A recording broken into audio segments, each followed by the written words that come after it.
meeting was supposed to start at 6:30 p.m.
Hey, Helen. Oh, John's coming in right now. Do you want to wait? We'll just wait.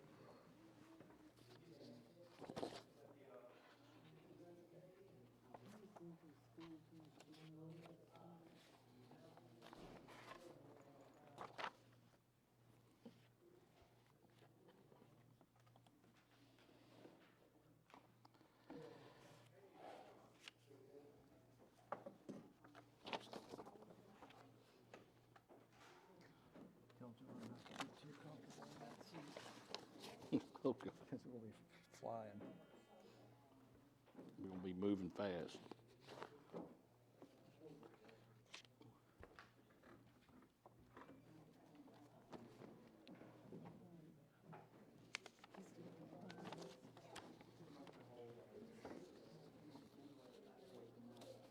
That's for John, I think it's it. How you holding up, man? I'll get there. Good seeing you. Yeah, this is.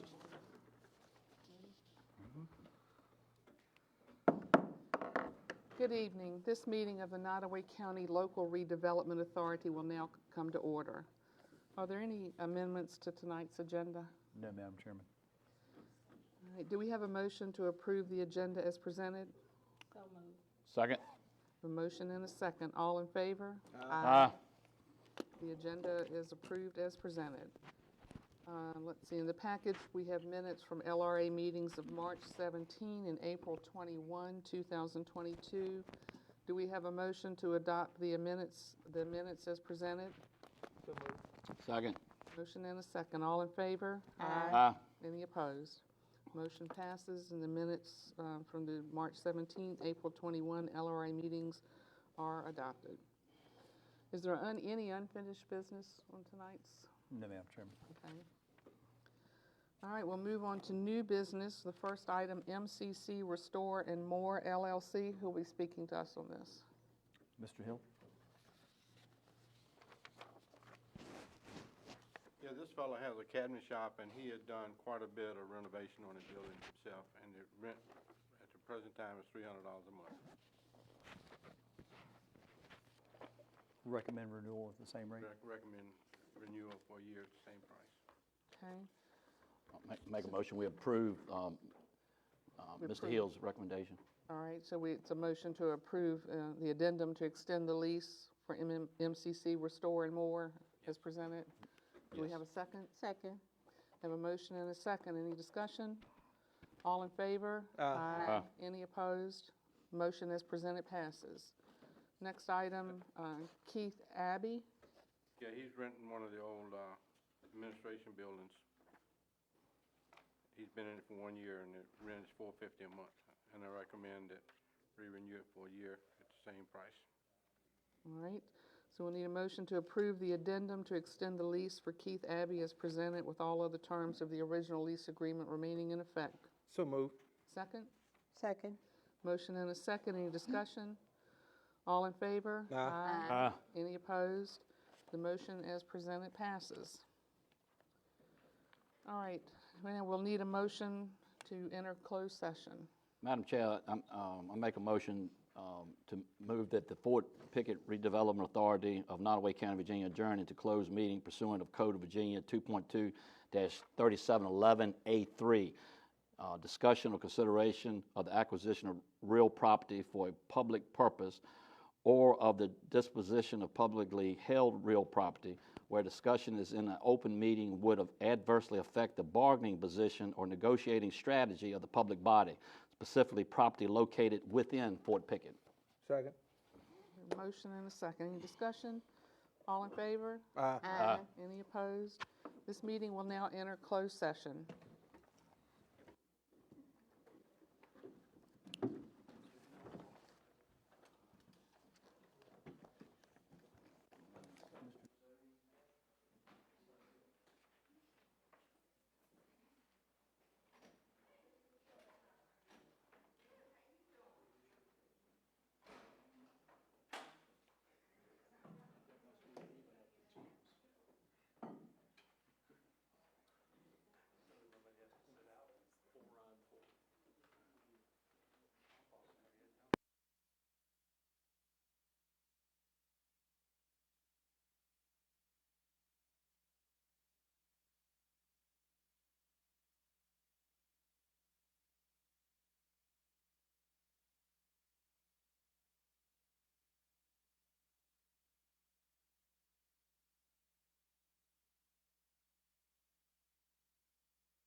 see you doing better. Heard you're in the hospital.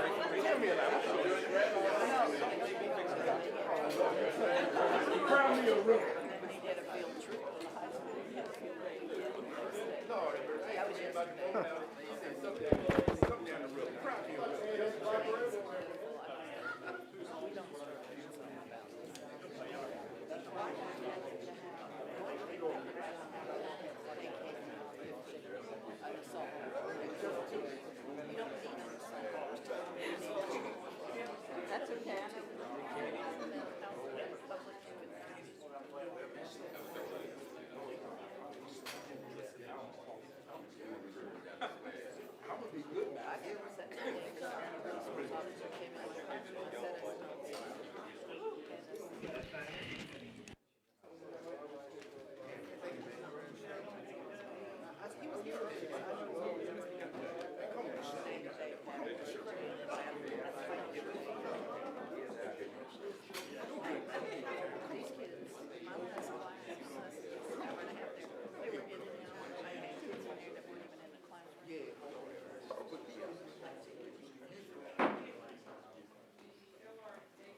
Now we convene in open session.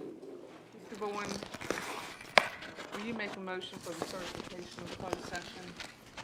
Yes, sir, ma'am. Let me get my specs on here. Okay.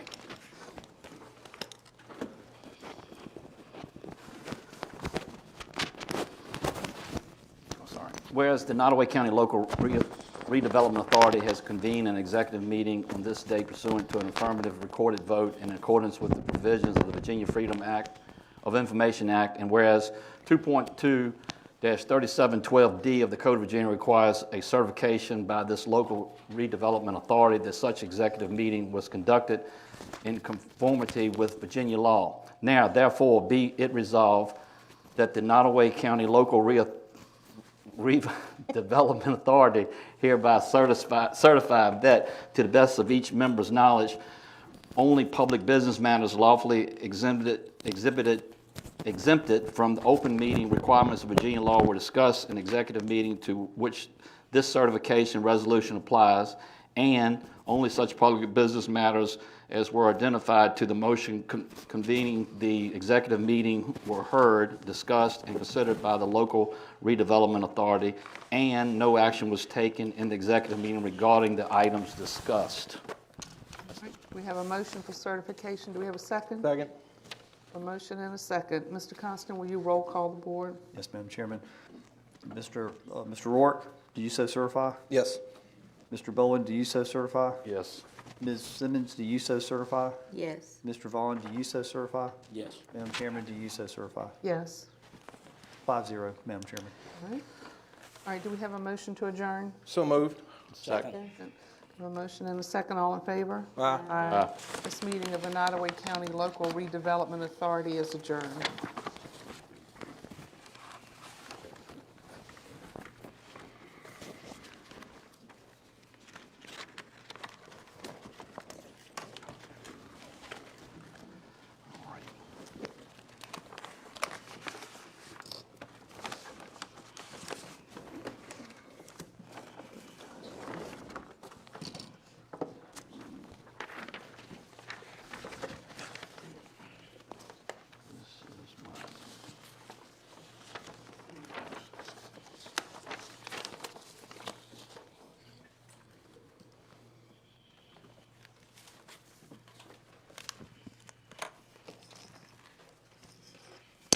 All right, good evening. The meeting of the Nottoway County Board of Supervisors will now come to order.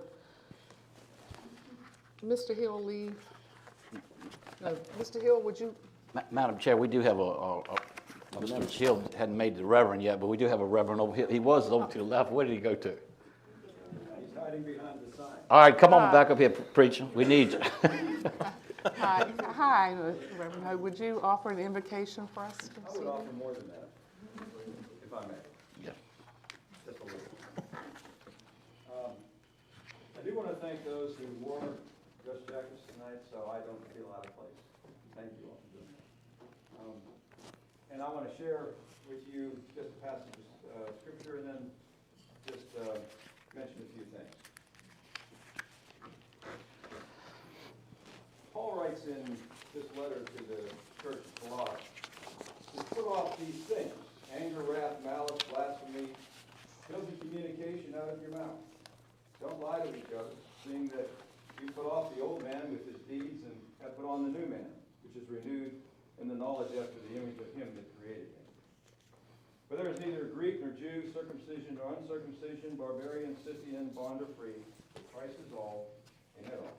Put on therefore, as the elect of God, holy and beloved, mercies, kindness, humbleness of mind, meekness, long-suffering, forbearing one another and forgiving one another, if any man has a quarrel against any, even as Christ also forgave, so you must do. So as I read that over, I thought, well, I want to pray with you all, and I want to share what this says, but not all those words, because we could be here for hours. And as you see, I didn't bring the podium up here, so we won't be here that long. But I do want to share the last two things that he mentions, and that is forbearing with one another and forgiving one another. That word forbear we don't use much anymore. It means accept, or it means tolerate. Tolerate, that's a word that gets around a lot lately. But it doesn't say tolerate things, it says tolerate each other. We're supposed to be forbearing one another, working with one another. When we talk about working together, you can't work together unless you tolerate each other. We all need tolerance, because somebody has to tolerate me, so we have to tolerate others. So he says, forbear with one another. And then the next thing he says is forgive. And that's maybe a little harder. Well, I think we make it hard, because forgive means to not hold something against somebody. But it's a decision, it's not a feeling. And so many people tie it to feelings because when we get hurt, it's feelings. And then the feelings won't let it go. But we can forgive without having to feel. Forgiving is an action. And so when we forgive somebody, it opens up a whole new relationship. And it takes the burden off you for holding something against someone else. So forbearing and forgiving are the two key things when we're working together with people. And I hope that somehow that makes a difference in how we conduct business here, because I believe that every one of you is appointed by God to be in the position you're in, or you wouldn't be here. And God's kept you in these positions, and you're probably asking yourself why. To administer for this county. As Billy said, it's not the money. So when we forbear and we forgive, we move ahead together. Let me pray. Gracious God, I thank you for this Board of Supervisors and this county and this place to meet, and for everything that they do to bring about the business of this county, to make decisions on behalf of the citizens of this county. I pray your blessing on them. That you bless them with wisdom and knowledge, patience, forbearance, forgiveness. And I pray that they would trust in you with all their hearts, that they would not lean on their own understanding, that in all their ways they would acknowledge you and that you would direct their paths. We ask this in Jesus' name. Amen. Amen. Amen, amen. Thank you. Thank you very much. Let's stand for the Pledge of Allegiance. I pledge allegiance to the flag of the United States of America and to the republic for which it stands, one nation, under God, indivisible, with liberty and justice for all. Bless the people of Buffalo, New York, and Texas. Amen.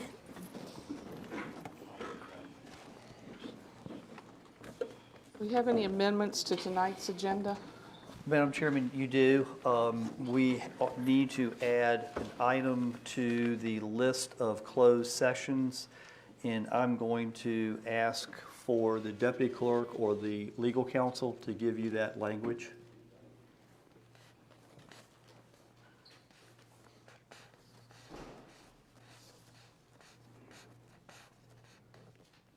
Oh, they're up here.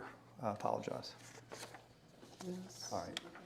And that would be the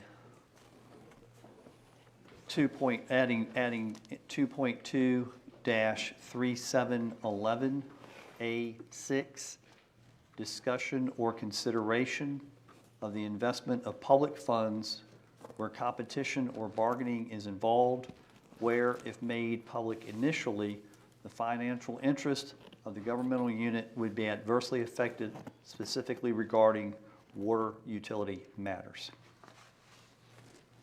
That would be the only agenda change, Madam Chairman. Madam Chairman, to Mr. Coxon's point, I think it's already been made public that we should not be discussing anything with the Cox Road water line or the Prince Edward water line in closed session at this point. It's already been discussed openly. I think we may be getting ourselves into a FOIA issue at that point. There may still be a basis to go into closed session under that exemption if there have been developments in that regard that have not been discussed publicly already, and I believe that's what County Administrator has indicated, but I defer to him to reflect whether or not that's correct. I believe that's correct. Okay.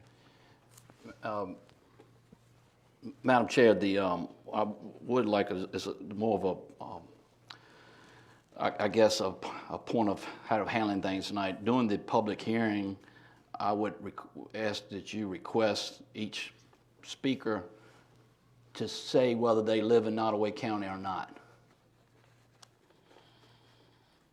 I Okay. think that's a fair request. Okay. So I'll make a note of that. So, any other amendments to the agenda? All right, so we'll need a motion to approve the agenda with the amendments noted by Mr. Costin. I so move. Second. Have a motion and a second. Any discussion? All in favor, vote aye. Aye. Any opposed? Aye. Okay. The motion passes and the agenda with the amendment noted by Mr. Costin is approved. Approval of minutes. I don't believe there are any minutes in the package tonight, so we'll move on. We go to delegations from the public. We're pleased to welcome tonight's delegations. All speakers will have 5 minutes, and I'm sorry that we will not be able to facilitate the donation of time to other speakers. Beverly Ames.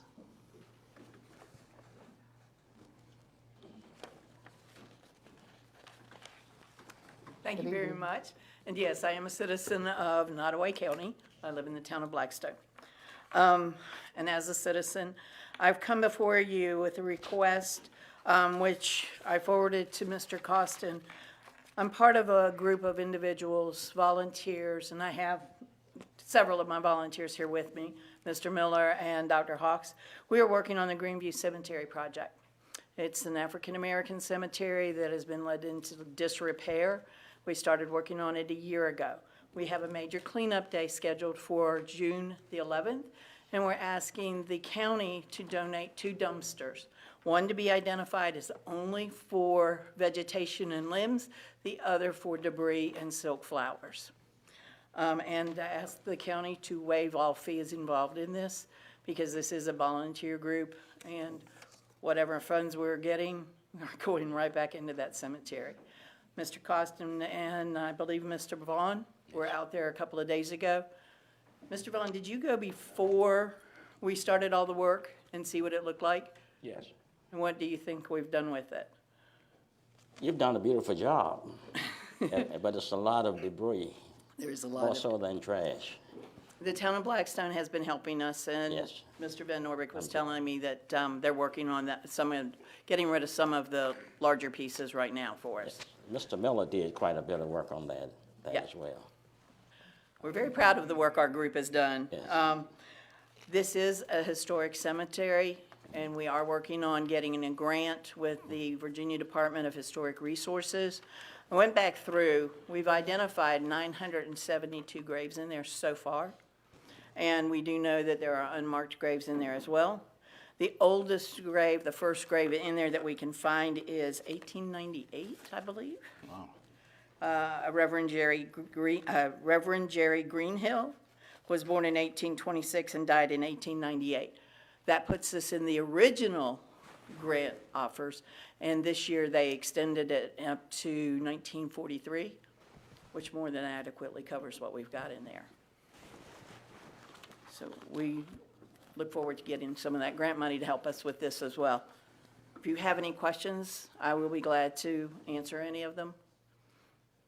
So, I just want to clarify, so the debris, what you're asking, the debris is mostly wood, stuff like that, vines, is that what you're talking about? No, it's two separate things. Okay. We have leaves and vegetation will go in one dumpster. Okay. The second dumpster would be, people leave their garbage out there. Oh, shucks. And silk flowers and bottles from parties and that kind of thing. So Okay.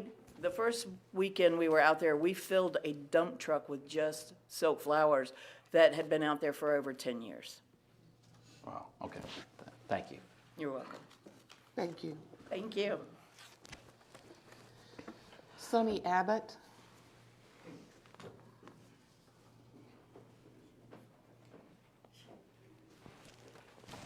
Madam Chair, members of the board, Good evening. Nottoway County resident. At last month's meeting, I asked a few questions. I did get a response from the superintendent of schools, Dr. Grimes, and was told that the school system cannot sell the land associated with the demolition of the former Blackstone School building. The other questions remain unanswered. Admittedly, it was difficult sitting still at the joint board meeting when very few questions were asked. The school division is asking a $31 million budget, a $5 million increase year over year. Granted, the Commonwealth is providing an additional $1.5 million more to cover the cost of their request, primarily a 5% pay raise. There was one question asked dealing with a needs-based budget. The response was wordy, just not definitive. Is it a needs-based budget or not? If it is a needs-based budget, what needs grew by $3.5 million? The school division is asking that any unspent funds not be returned to the county. They say leftover funds will be added to capital outlay. No one asked if the lottery fund line item, carry over year after year, generally used to pay the cost of repairs to buildings and grounds, would be reduced to zero. Will it? If the school division needs to hire several assistant principals and other staffers, why haven't they? No one asked that question. The cost will not exceed $400,000 for an entire year. That is the amount estimated to be remaining at fiscal year end. However, no one asked what the anticipated amount is to be paid near the end of June by the state, sometimes called the even up. Are other departments questionable? Especially since the once upon a time meeting where all departments and originators came before the board to explain why they were requesting funds has been eliminated. For example, has the registrar electoral budget been examined in detail?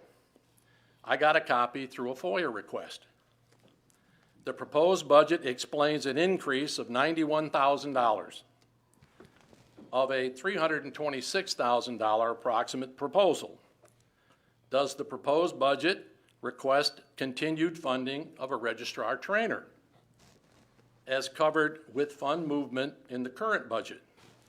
Shouldn't all parts of the submission be explained? Proposed funds in the electoral section ask for monies to cover annual salary shortfall, a secretary for the electoral board secretary, electoral board FICA shortfall, printing of ballots, polling facility usage, travel, conventions, and education. Now, please note that I believe the State Board of Elections provides mandatory training for all electoral board members at no cost. Has anyone asked the electoral board secretary if a 30-hour-per-week assistant is necessary. All the other items proposed, I believe, are covered in that part of the budget submission not explained. Where is their justification? I ask if each of you remember the discussion that revolved around fully funding the Piedmont Resource Center. Some were heated. Now ask yourselves why the county can spend in excess of $160,000 on legal fees with little discussion or suggestions to reduce these costs. The lack of questions and answers leads to the erosion of trust and mistakes. A tax increase is a mistake. Follow the lead of Amelia County. Those parts of the proposed budget that I've been able to review need greater attention to detail. Now is the time to take the time for greater in-depth review. The proposed budget is asking way too much of Nottoway taxpayers. Thank you. Diana Mitchell.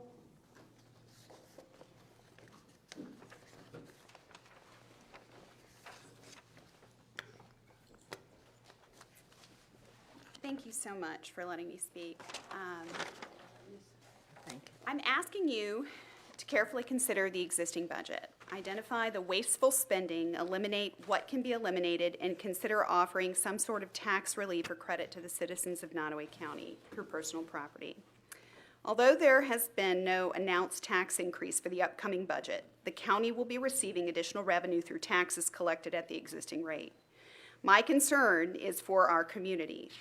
Already we have faced shortages in supplies and increased pricing on basic amenities. Things look very grim, and it seems prudent for us to look for ways to save funds versus spend money that may need to be used to assist our citizens. I believe the projected amount the county will receive is over $1 million. I propose that instead of assuming those funds as part of the budget, you prevent their collection. I'm not a financial analyst, but I think it is safe to say that none of us can continue to pay excess and survive. Most of the 133 localities in Virginia are looking for ways to reduce budget costs in order to help their citizens survive. I spoke with 2 other similarly sized localities about just 2 departments in our government. I have included copies in your packets. This year, the Nottoway County Registrar is asking for a budget increase of 47.6%. The Nottoway County Electoral Board is requesting a budget increase of 29.6%. That is a total dollar amount of $91,349. When comparing our proposed budget for the Registrar and Electoral Board to the similar localities, you can see the egregious amount of wasteful spending that is proposed. Combined budgets for those counties, for both the Registrar and the Electoral Board, $205,000 for one and $204,000 for the other. Our Registrar and Electoral Board is asking for $325,993, compared to $235,000 we budgeted last year. $18,720 for a full-time office assistant for the Electoral Board under the supervision of Thomas Reynolds. We have 9,500 registered voters, approximately. The secretary doesn't need a secretary, nor do we need additional help in the office now that there is a deputy or assistant registrar. As you can see in the budgets from other localities that are listed there, there is no additional request for help. Training for the Electoral Board is free and offered virtually. In addition, these boot camps are offered in several different locations for convenience. The additional opportunities to attend seminars and brainstorm with other localities annually is optional and not typically covered by the locality beyond 1 member of the Electoral Board per year, the newest member typically. $10,000 to pay polling places rent/usage agreements. I believe many of our polling places are government-owned facilities. We have county vehicles available for transporting voting machine. Is an additional $1,000 really needed? In the event that our locality would like to offer to cover the seminar annually to both the registrar and assistant registrar and all the Electoral Board members who would be running the registrar's office. This is not free money, it is the citizens' money. Right now, Nottoway County is using funds to pay a trainer for the registrar at $50 per hour to train our registrar. I must ask you, were any of you offered a trainer for 6 months in your job or positions? The registrar stated in an open meeting that he would like to offer the trainer an extension into next year. Why? The state offers a set salary for a registrar for each locality and, depending on its size, a deputy or assistant. There's no budget for a trainer. That is provided free of charge. I'm here to ask for your help in considering ways to assist our community both now and in the future by putting our communities first, not politics. Thank you again for allowing me to speak. Thank you.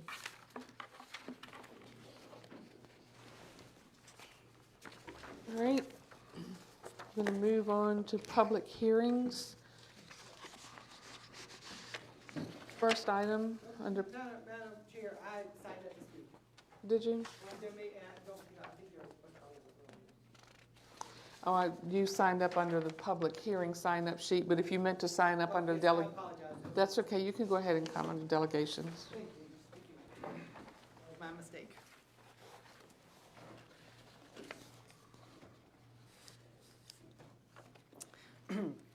Madam Chair and honorable members of the board, Administrator Costin and Assistant Administrator Tomer, I greet you tonight and thank you for granting me the opportunity to speak and to address Mr. Bowen.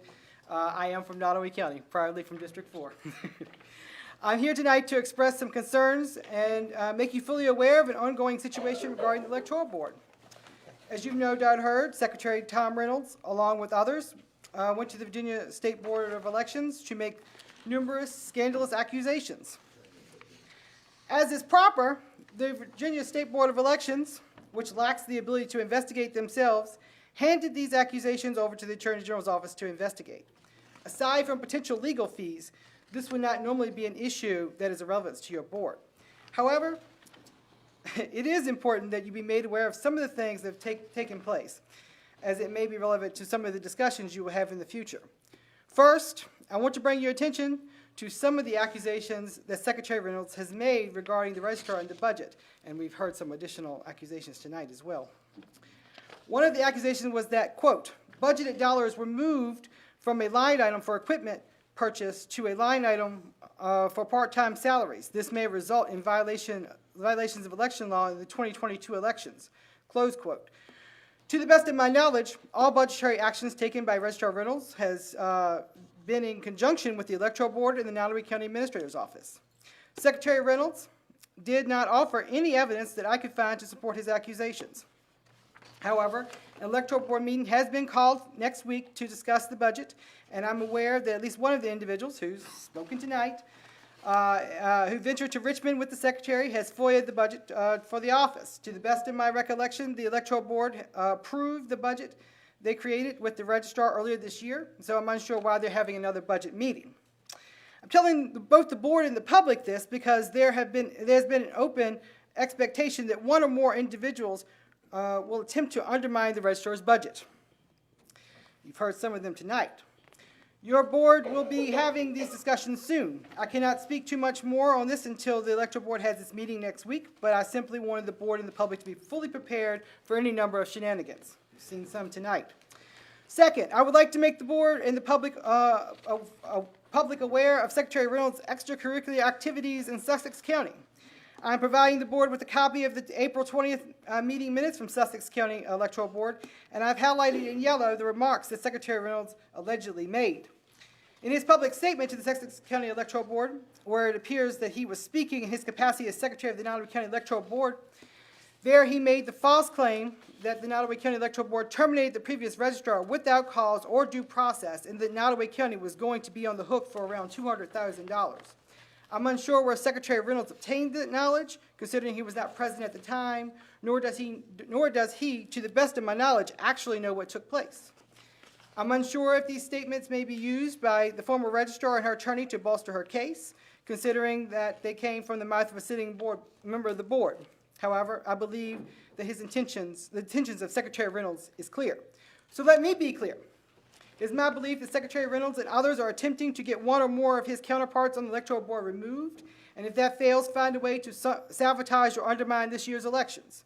Their goal in doing this, in my opinion, is to lay the groundwork to terminate or refuse to reappoint the current registrar so they can attempt to rehire Angela Stewart.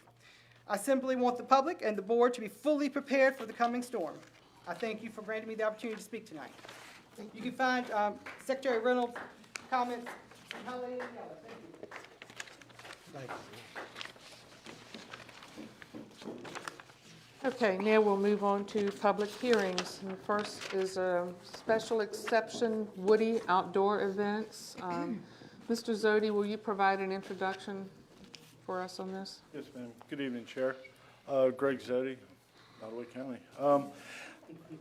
What you have before you is a special exception request from Mr. Woody. The property owner lives in Powhatan County. The site we're specifically talking about this evening is tax map number 25-14 on Old Richmond Road. It's approximately 1 mile south of the Amelia County line and about 2 miles north of the intersection with Woodland Road.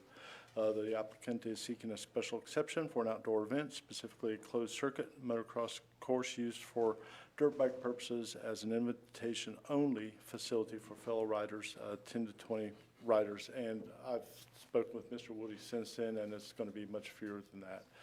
The reason why this is before you tonight is we had met with Mr. Woody on site on February 2nd. There are some concerns about the earth-disturbing activity. And myself and the Erosion Sediment Control Program Administrator and / building official went to the site and met Mr. Woody with the DEQ representative. There are some issues with the erosion sediment control and the lack of a stormwater pollution prevention plan. What brought me into this is just to clarify that the reason it's going before the Planning Commission and before the board is because he has no principal use. So his activity on the site is the principal use. That's why he has to go through the special exception process. If there's a house or something like that, there's some kids riding around, that's no big thing. You know, I've included that in my staff report. But the fact that it went beyond just a small dirt bike track, that someone in ag or suburban residential or whatever other zoning district, they could do that. But once you disturb more than 10,000 square feet, for instance, for like a home, that's an E&S, that requires a erosion and sediment control plan, or you disturb more than an acre of ground, then that requires a permit from the state, where you have to submit a stormwater pollution prevention plan. So moving forward, I have included the aerials that Mr. Woody provided. I would like to note that this property is zoned A1. There's approximately slightly over 50 acres, 50.35 acres. The area of disturbance is about 12 acres. What I have received from the neighbors, from the two neighbors who've called me, was support. I did not receive one remonstrance, someone speaking against it. So it was positive from the neighbors. And given the fact that I ran through the criteria, I responded to each criteria, approximately 37 for special exception. So I'm going to spare you all in the public going through all those and just get to the agency comments and then staff's recommendation. The agency comments, I spoke with Paul Henson with VDOT, and he said the existing entrance is adequate. And I also received an email through Ms. Tucker with the health department and the proposal for water and sewage disposal, and if they're there all day, there needs to be some accommodations. But given Mr. Woody's comments, that's going to be a very, very small crowd. I'd rather work with Mr. Woody and Ms. Hawley with the health department, because personally, I don't think it's warranted, but I defer to the board on that. So staff does recommend approval for the application, subject to the following nine conditions. Number one, the special exception is granted for an outdoor event, specifically motocross for private use. This special exception may be revoked by Nottoway County or by its designated agent for failure to comply with any of the listed or amended conditions made by staff, the Planning Commission, and/or Board of Supervisors. The use shall not commence until the erosion sediment control plan is submitted and approved by the erosion sediment control administrator. Number four, use shall not commence until the stormwater pollution prevention plan, known as SWIP, is submitted and approved by DEQ. 5, all outstanding building permits must be submitted with plans as necessary to the zoning and building officials for review and approval in order for staff to issue an address for the property for E911 purposes. 6, provide on-site portable sanitary facilities if required per health department guidance. 7, secure a low-volume commercial entrance as required by the Virginia Department of Transportation, and as I previously mentioned, Mr. Henson with VDOT was okay with what they currently have, the entrance that Mr. Woody currently has. 8, limit lighting to minimize impacts on adjacent property owners, and as I know, there are no plans for that, but I just feel it's important to include that in case it turned out to be something more, and I don't think that's the case. But I'm a planner, so I have to throw those in. Number 9, a site plan will be required with guidance from the zoning administrator prior to the use of the site. And I'm not talking an engineered scale drawing, I'm talking about Mr. Woody and I sitting down and just showing me, is anything going to change in the future? And that's all. But again, staff does recommend approval with the attached conditions. And that's my presentation. Any questions or points of clarification from Mr. Zodi? Yes, ma'am, I do have one. So just for clarification, these conditions have not been met yet, is that correct? The 9 conditions? Well, the conditions are that the use shall not commence, that part with the erosion sediment control plan, then also the SWIP plan as well. Is that what you're referring to? Well, all 9 conditions. Well, I believe the VDOT has been, so that could be stricken. And that would be number, I have that on here. Number 7, that could be stricken. But no, I think the only thing that really has been met is the fact that Mr. Woody is working with VDOT and staff as well, erosion sediment control. But these are all conditions moving forward if it's approved.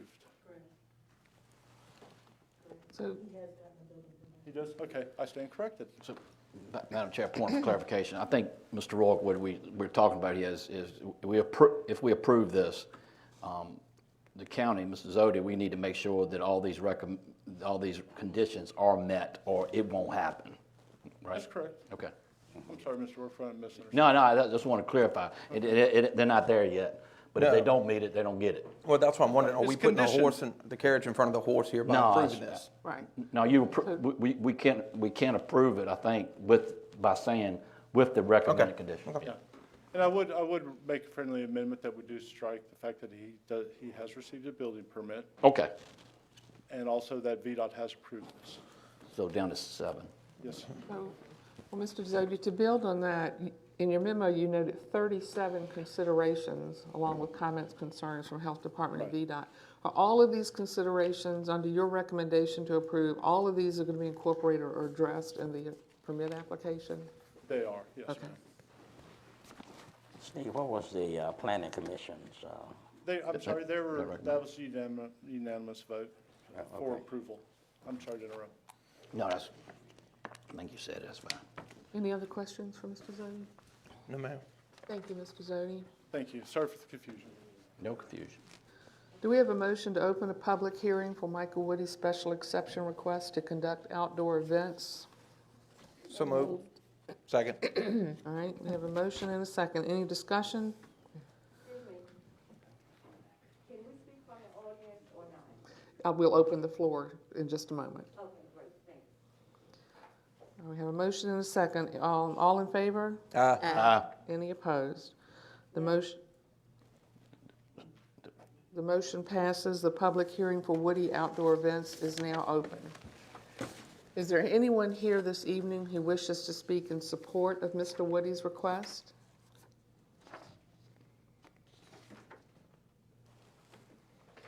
Is there anyone here who wishes to speak in opposition to Mr. Woody's request? I'm not sure which category I'm falling in. I don't necessarily oppose it, but it's back up Can you, right to where I live. could you come to the podium, please? Yes,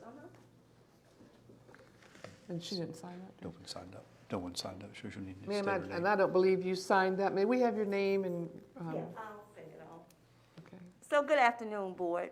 My name is Joyce Booker, and I am a resident of Nottoway County. Thank you.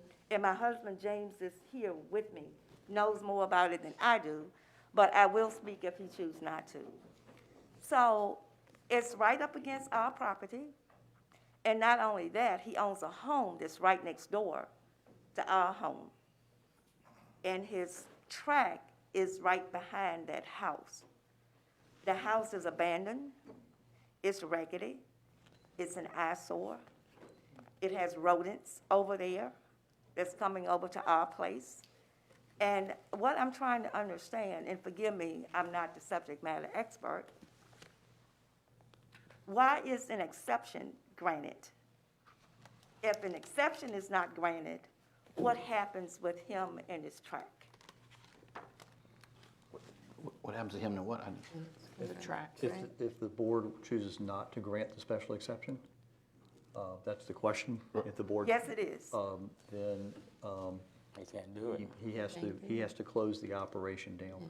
I think it's necessary to state for the record, the operation was started without any zoning approval, without building permits, and without erosion sediment control. So this is a zoning violation correction effort. But if the board does not approve the special exception, he'll have to cease and desist the operation and return the property to its near natural state as he can.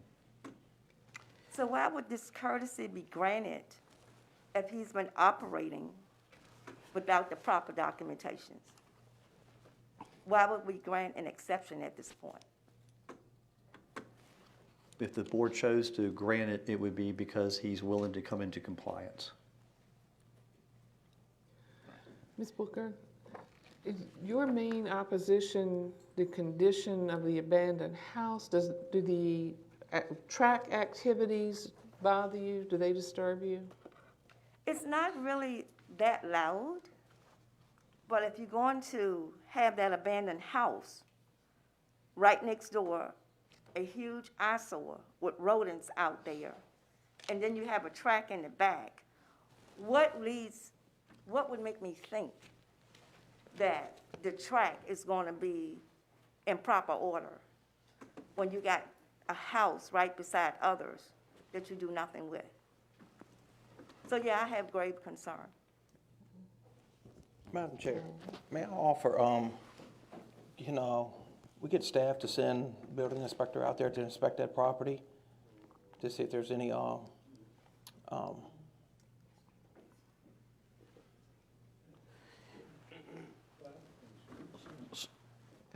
He didn't ask to speak. I'm All sorry, right. I'm a little bit of a fish out of water. That's I haven't okay. Done this before. Ms. Booker, do you have anything else? These are two different subjects. Ms. Booker, do you have anything else that you would like to? No, I do not have anything else. Okay. Thank you all. Thank you. And I'm sorry, I do have one other thing. This gentleman here that spoke before me, you said you only heard from 2 neighbors and there was no opposition? And so I did not contact you. I'm new at this. And so I'm sure there's a number where you can be reached if we need to. Okay, because I would have contacted you had I known.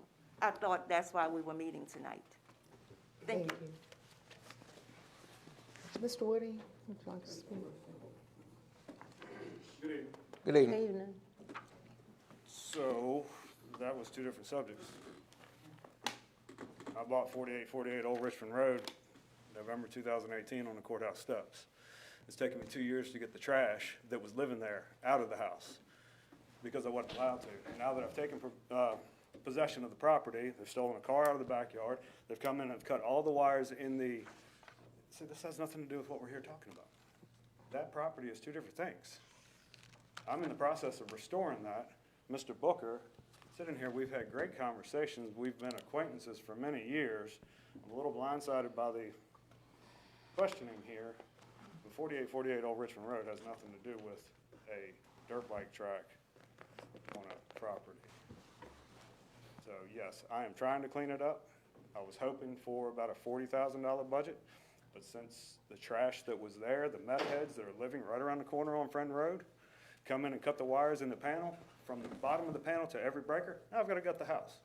Thinking about giving it to the fire department and letting them do a controlled burn.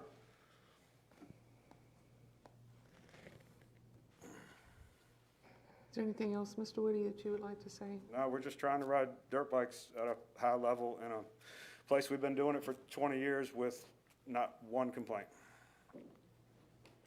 Thank you. Thank you. Is there anyone else tonight who wishes to speak on this special exception request? Do we have a motion to close the public hearing? So moved. Second. All right, we have a motion and a second. All in favor? Aye. Any opposed? This public hearing is closed. Do we have a motion related to Mr. Woody's special exception permit request? I make a motion, to approve. I'm looking for a second, but I'd like to have a discussion, Madam Chair, if we could. All right, we'll need a second. I'll second. All right, we have a motion and a second. Discussion? All right, Madam Chair, board members and citizens, and I think Mr. Woody, he's made a valid point. We are that building, that old building, is a whole different issue than what this public hearing is about. I do hear what Ms. Booker is saying, but as far as the track goes, it sounds like that's not. It's the old building that is a problem. Is this in the agriculture district? So we usually have a 5-acre requirement in the agriculture district, and there's a lot of old agriculture buildings that are old in that district, and we've never, as far as I know, Mr. Vaughn, we never tried to police the agriculture district, because you get into farmers with old sheds and they put equipment and pesticides in there, and they use old house places to make it happen. So I don't think we've ever policed that. Is that fair enough? I'm just asking. That's fair enough. Okay. But it sounds, I've always bothers me, I don't like neighbors against neighbors, but I always want to do the right thing of what, and let me just say this, I think Mr. Woody also did not do the right thing out the gate. He started, but he probably did, I don't think it was no intent. But once he found out with the settlement and erosion, he's trying to do the right thing so he can continue having these bike races. So that's why I think, but I'll leave it for discussion before I put the motion to continue to finish the motion. Yes, ma'am. Madam Chair, there was a letter that was typed up that's in this proposal here, April 19th, 2022.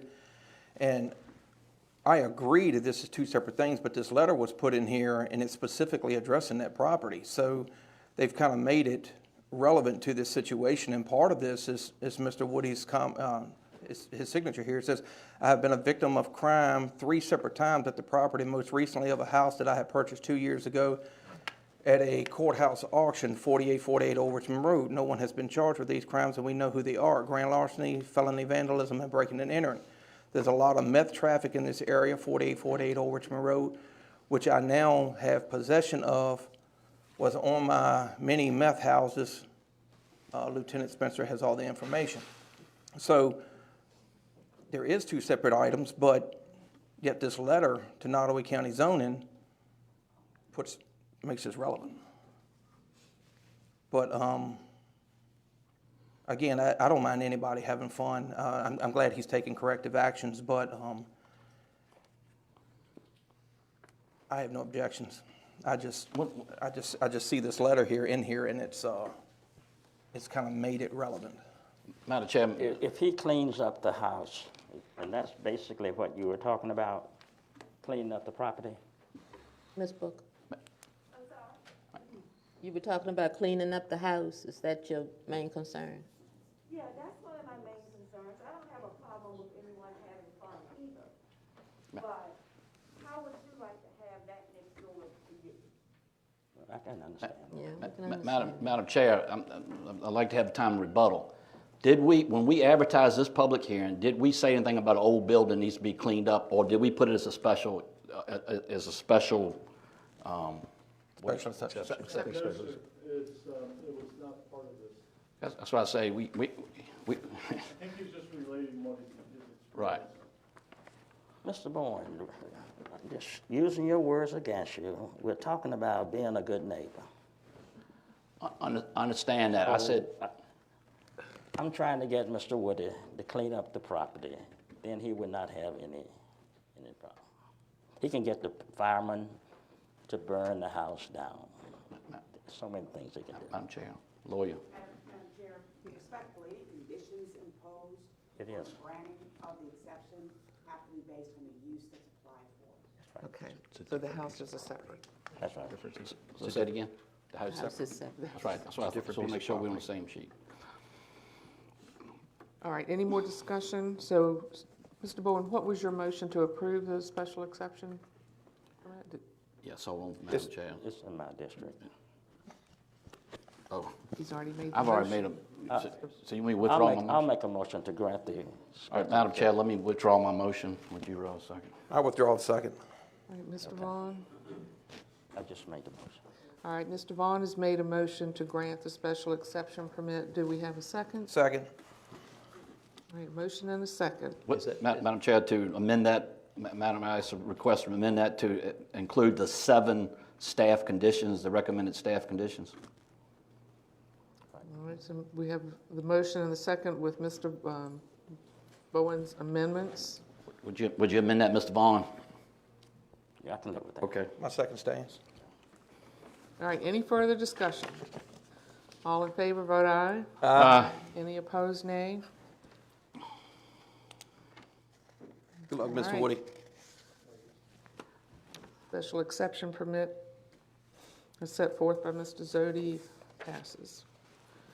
All right, so we move on next to the next item, renewable energy ordinance repeal. Good evening.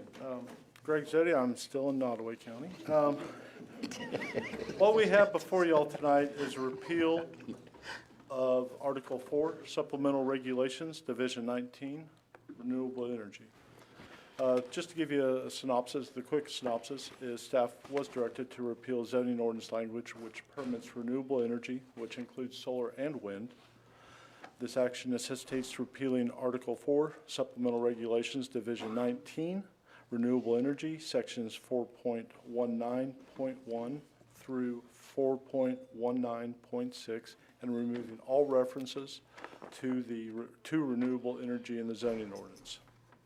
Affected zoning code sections include those that allow renewable energy as a special exception in certain zoning districts contained in Article 2, which is the base district regulations generally. That would include agricultural, conservation, light industrial, and general industrial. And lastly, the definitions of renewable energy would also be stricken from the ordinance. Staff has we currently have a renewable energy regulation in place, although compared to other neighboring localities and the generally accepted standards for solar and wind facilities, it is considerably weak. One consideration that has been recently given is the comprehensive plan's relationship toward renewable energy.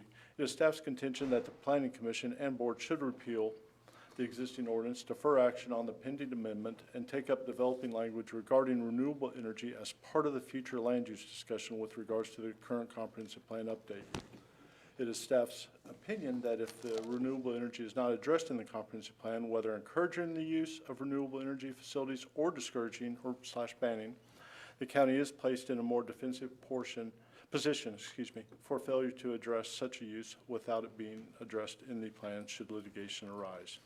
So staff's recommendation is, given the potential impacts of renewable energy on the environment, adjacent property impacts, staff recommends repealing the existing ordinance to allow staff, the Planning Commission, and Board of Supervisors to address renewable energy language in the comprehensive plan. That's staff's presentation. Any questions for Mr. Zodi? So you're going to be recommending that we repeal the existing ordinance and allow it to be incorporated into the comprehensive plan until the time of that? Yes, draft language let the comprehensive plan committee work on this language with the board's approval. Questions? Mr. Zodi, if we repeal this current ordinance, does it create any kind of liability for the county? I flunked out of law school. I will defer to the county attorney for that. Actually, I didn't even register. I have to review whether or not it creates any liability.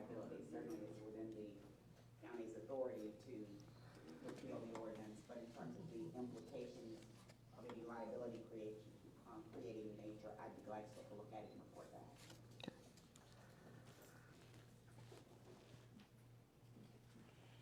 Good question, Madam Chair. All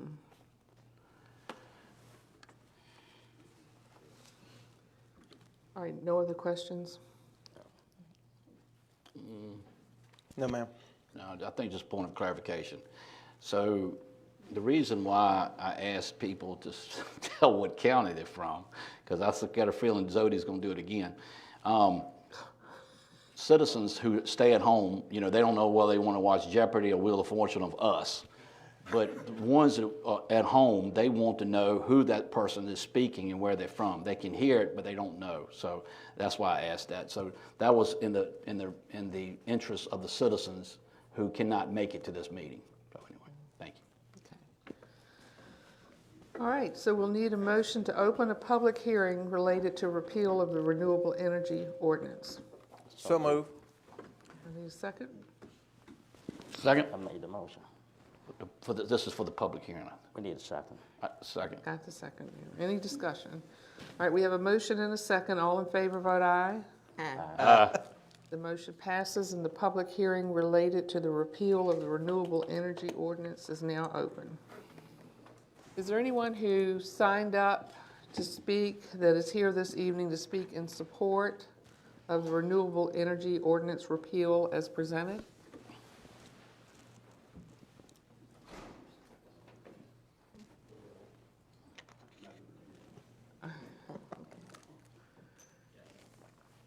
Okay.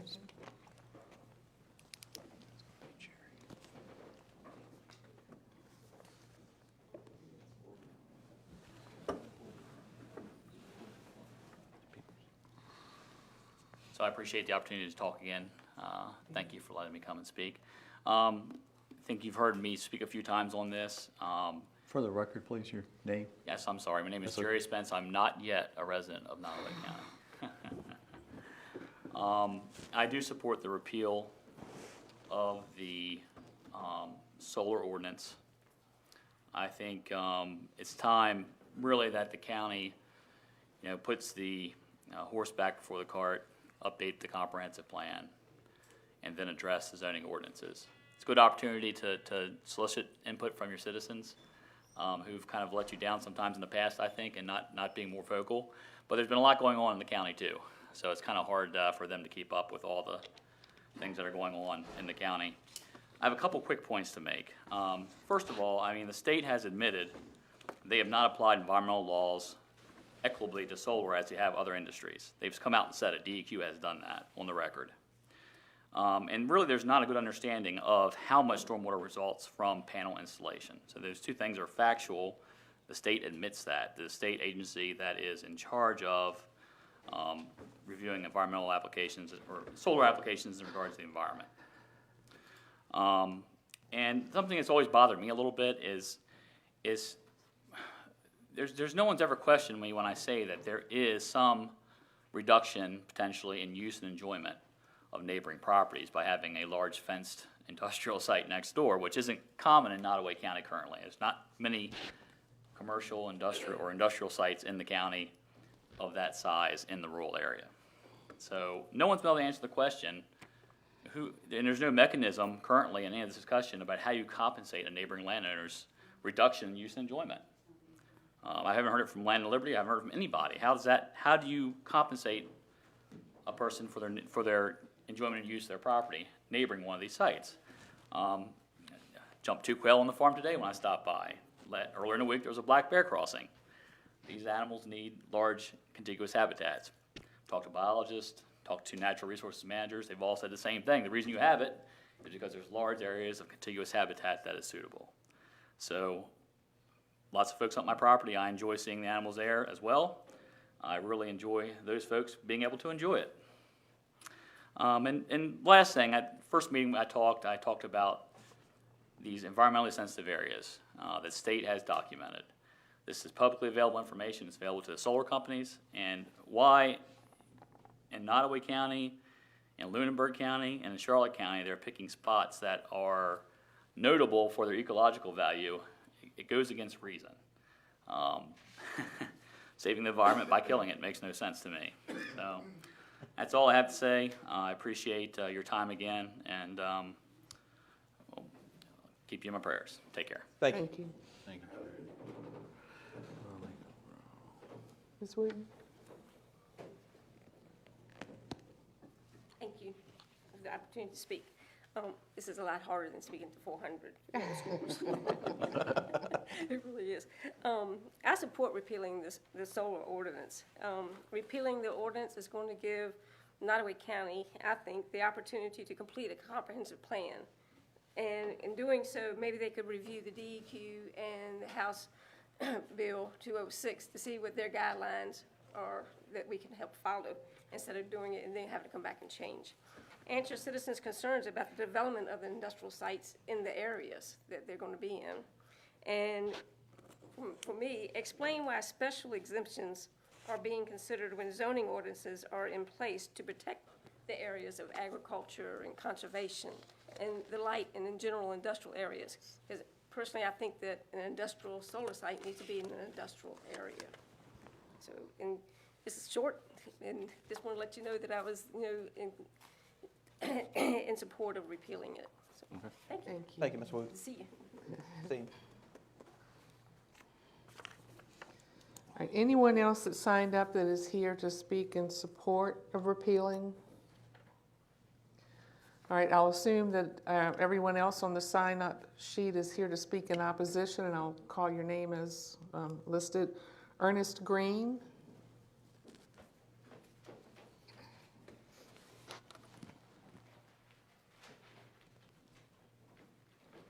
Good evening, Good Madam evening. Chair, board members, Mr. Costin. My name is Ernest Green. I live in Chesterfield County and work for Dominion Energy in Dinwiddie County.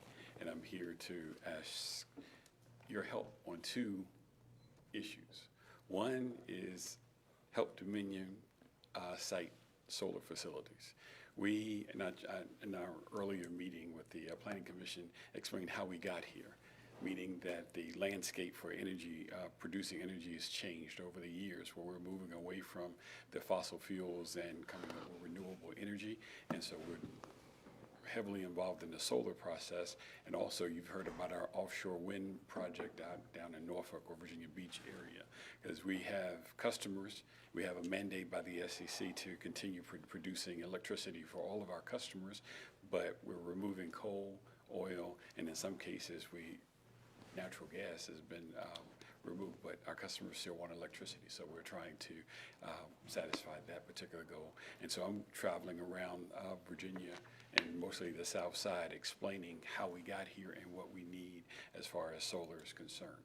And so I'm ask for your help in that regard. And secondly, to explain, I think you have a letter in your package from Robin Lucy, who is the business development manager for this area dealing with solar. And she pretty much lays out why we're asking that you not repeal the solar ordinance, but to move forward with what's already in place, because it is a very good document. I think the county and the staff has taken a couple of years to work through the process and come up with a good document that creates the framework for us moving forward with solar in the county.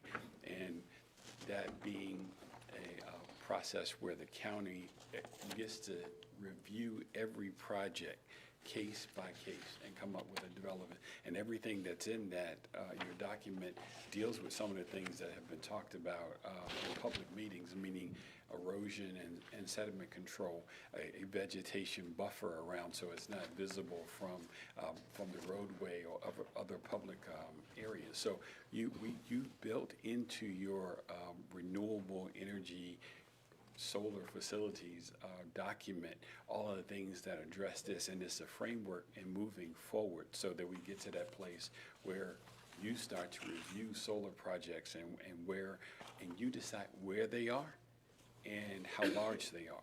So all of that's in place. And what happens is when you look at where companies like Dominion and developers are positioning solar facilities, because they need to be close to transmission lines, because we're putting that solar on the transmission so it covers the state of Virginia. So we're not talking about going outside, but covering the citizens of Virginia that require electricity for their iPads, iPods, phones, TVs, and whatever the case might be. So we're saying, asking you not to repeal, but to move forward with the ordinance that you have in place, dealing with renewable energy and going forward from there and allowing your staff to take a look at that. And one thing that I wanted to mention is that each thing the ordinance allows for in the state policy allows for a siting agreement that's developed by the state and by the county and by Dominion, and any amount can be addressed to deal with schools,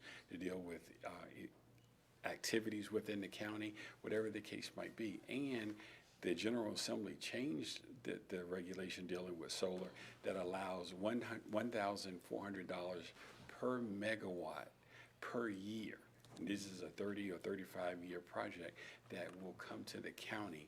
And when someone mentioned it earlier, that agricultural land that has one rate will now be transformed into industrial land. And so the rate for that land and that project will actually go up.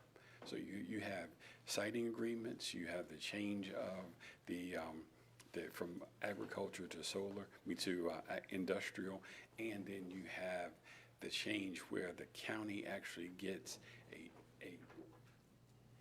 portion of money, $1,400 per megawatt of every project that's developed in the county. And that comes directly to the county. So we're asking that you not repeal, but you continue to move forward with the ordinance that's in place and continue to build on that. As we move forward, you continue to build on that and develop it as we move forward, and not totally abandon what the staff has put into place. Thank you, Mr. Green. Any questions? And one thing I meant to offer is, if you ever want to see a solar facility, I'll have my cards. You can let me know whether the county administrator knows how to get in touch with me, and we can set up a time for you to go in and see a solar facility in operation. Thank you. Any questions for me? Questions? Thank you. Robert Hawthorne.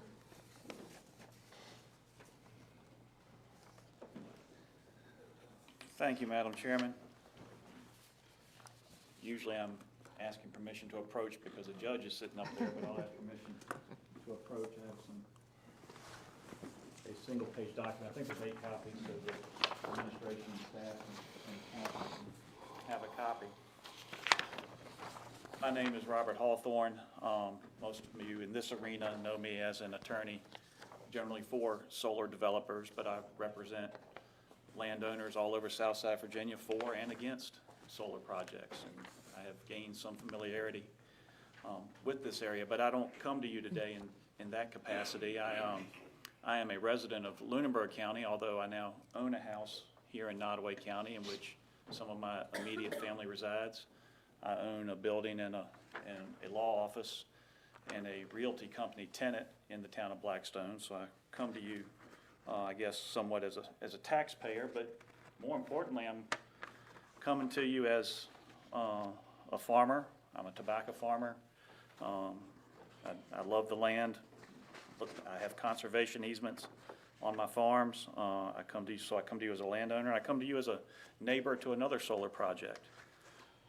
And before I begin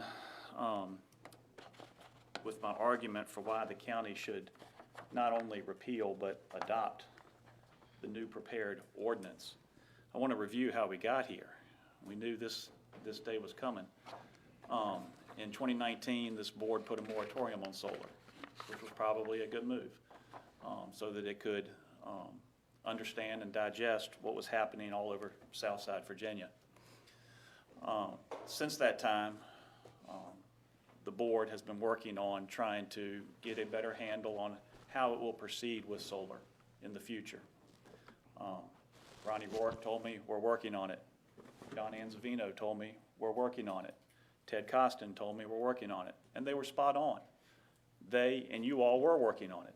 And over the last year, you have spent untold man hours, along with the Planning Commission, with consultants, retaining county administration to work specifically on this project, and you all came up with an ordinance that compared to those 10 counties on that sheet I just gave you, is about as robust a solar ordinance to protect the county as any that I have seen. 10 counties that mimic or have like characteristics with Nottoway County geographically and economically. They're on that list. For the benefit of the audience, it's all the surrounding counties that we're familiar with. Every one of those has solar projects in the works or operating or considering applications. Nottoway County is getting left behind. While all these other counties sop up the economic development, economic opportunities, and economic windfall, we are being left behind. You have crafted the perfect next step. You have a solar ordinance waiting. And so what we were supposed to do, I thought, in my conversations with some of you and county administration over the last year, was we were repealing and replacing. And so I heavily recommend that the board consider not just repealing but replacing with the ordinance that you have developed. And I hear two reasons tonight and other nights why we shouldn't do that, and these are the two reasons. Number one, DEQ has changed its definition of how pervious or impervious solar panels are. Well, that's true. DEQ has done that. And I guarantee you, every project that goes forward in Nottoway County regarding solar will have to abide by those new regulations. But if this county thinks it's going to just lapse into inaction every time DEQ changes its regulations, we'll never get anything done. So any project going forward, including my client's projects, if we ever have the opportunity to present those projects, they'll have to comply with DEQ's new regulations. There's no question about that. The panels will just simply have to be spaced further apart. All right, so that's really not a reason to adopt the ordinance. Number two reason I hear, let's wait until the comprehensive plan addresses solar. Well, look at your chart, ladies and gentlemen. 4 of those 10 counties don't even address solar or alternative energy at all in their comprehensive plan. Another 4 of those counties only address it in passing, making reference to solar or wind or alternative energy or green energy. Only 2 of them use as many as 200 and some words in addressing solar. A comprehensive plan, as we all know, is simply a list of aspirations or expectations or goals. None of that is law. It has no impact whatsoever on whether or not solar continues in Nottoway County, but the ordinance does. So your ordinance is a strong ordinance. Don't believe me? Look up those 10 counties' ordinances. I'll provide the copy of them. You have done as good a job as I can expect anyone to do when it comes to protecting Nottoway and still making solar viable. So I will leave you with this. A solar project, unlike some of the misinformation or mischaracterization about solar that you will hear inevitably, it passes the 5 census test. You are not going to see it. Under your ordinance, it's screened. Most proposals are usually going to involve either a lot of farmland or a lot of timberland. One project I'm familiar with is today you look at a bunch of trees. If this solar project goes in, you're going to be looking at a bunch of trees. Nobody in this room has seen the trees that were growing on any of the projects that have been proposed in the middle of those projects. Nobody ever will. Nobody's going to see the solar panels either. It passes the C test. You don't hear it. It doesn't make noise like a tractor or a heavy piece of equipment or machine guns or tanks or cannons. There's no noise at all, so you don't hear it. You certainly don't smell it like a chicken house or a landfill or any other activity that generates that emanates some odious, odious smells. You're not going to smell it. You're certainly not going to taste it, and you're certainly not going to touch it. I'm not aware of any adverse impact on wildlife by a solar project. There's 51 or so commercial scale solar projects in Virginia. I invite anyone to show me where there's been an adverse impact on wildlife. These projects also don't require any services. Nobody's going to complain on those properties. Nobody's going to call the deputies, the sheriff's department. And last of all, the economic benefits, folks. If we don't act now, we're going to lose out. The grid is filling up. Mr. Green will tell you, the grid has limited capacity. There's only but so many projects that can go online before the grid upgrades become cost prohibitive. The economic benefits to this county are huge. One commercial scale solar project, just one, wherever you put it, 150 megawatts, will generate you over $14 million. It'll give you a siting agreement up front of $2 to $3 million. And it will generate on less than 0.4% of the land in this county, it will generate you over 5% of your current revenue. Let me put it in terms that Mr. Costin used at the last work session. Nottoway County, it takes $100,000 to have a 1 penny difference on the tax rate. Is that right, Mr. Costin? It's $1 billion base, basically, 100,000 is one. 1 penny's 100,000. And it's my understanding this board may be considering a tax increase because the sheriff understandably wants some dispatchers. So we're talking about increasing taxes now in this time of inflation, in this time of stagnant economy, when we're all hurting. I bought dog food and cat food and a few items to eat the other day of $70 at the grocery store. And we're talking about raising taxes now? When you could have one solar project and the sheriff could have all of the dispatchers he wants, and we could still lower taxes by a penny with just one project. So folks, I really think it's time to take the next step. We need to move ahead. Repeal, that was the plan all along. You've created a much stronger ordinance. Congratulations, y'all did a great job. Now let's pass that. And let's get these projects considered. Remember, you're not agreeing, when you pass this ordinance, you're not agreeing to any solar projects. As Mr. Green pointed out, you're just considering them on their own merits. There may be reasons not to build a project, but you'll never hear, you'll never know, you'll never even have the chance if you don't pass an ordinance of some sort. And I do thank you all. Thank you, Ms. Hawthorne.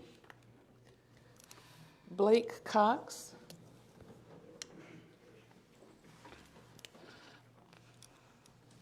Good evening, Madam Chair, members of the board. My name is Blake Cox. I'm not from Nottoway. I'm from Chesterfield County. Some of you might recognize me from my time with Conservatives for Clean Energy, enacted with several of you, your staff, constituents during that time. Although I'm not with CCE anymore, I'm developing a nonprofit focused on similar issues, solely focused on Virginia, making sure there's going to be a common sense voice at the local level when we have these energy discussions. For the past several months, I've spent time in Nottoway engaging with staff, dozens of members of the community, and also participating in a focus group or work group hosted by the county discussing and reviewing the new ordinance to address the community concerns that came up this past March.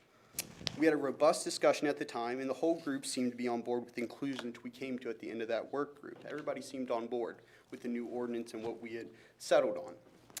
This ordinance we had worked on had robust setbacks and buffers, a strong decommissioning plan, and responsible and thorough environmental studies. All of these are hallmarks of a smart and responsible solar ordinance. Now we find ourselves in a place where we're repealing the ordinance with no plan to replace it. If a solar ordinance were to be passed, it does not guarantee the right to build any solar project. It actually enables community members, staff, the planning commission, the board, to consider each solar project individual merits.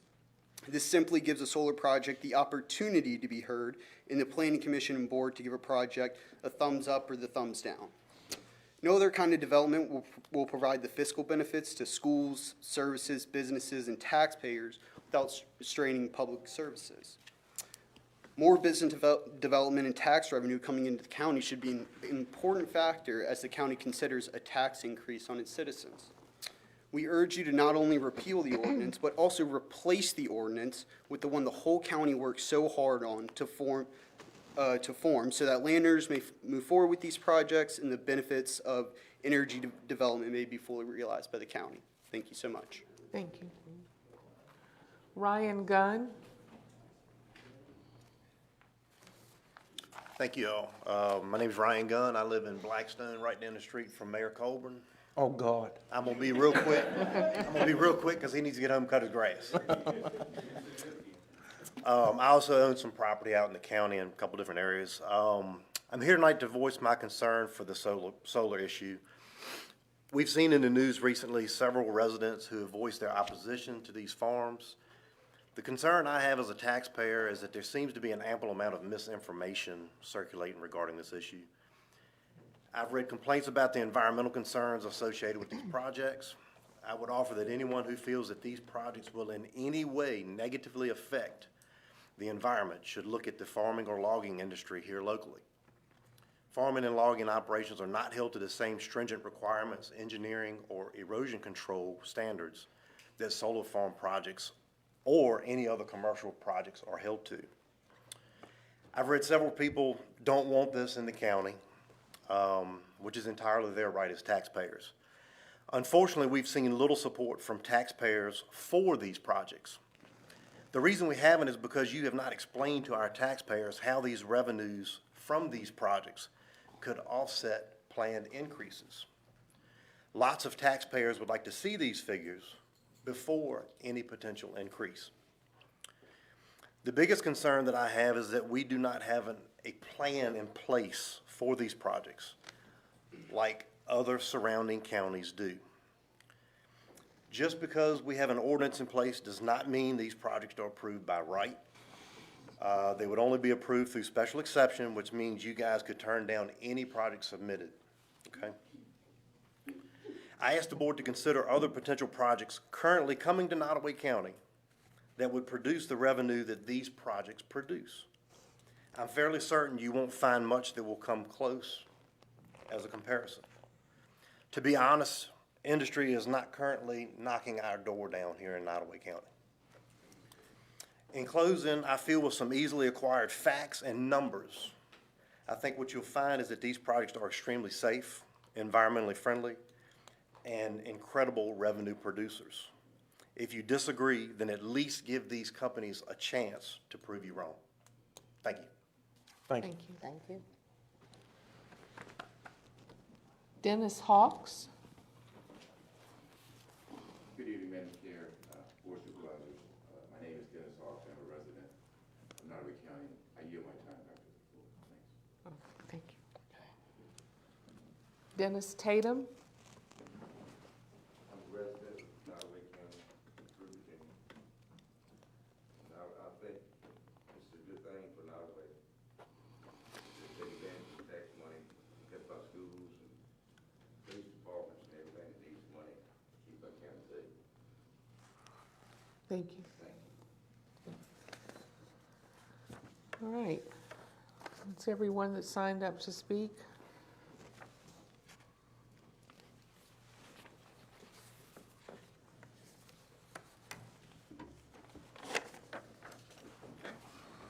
Great. Do we have a motion to close the public hearing?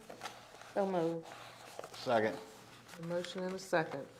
All in favor, vote aye. Aye. Any opposed? The public hearing is now closed.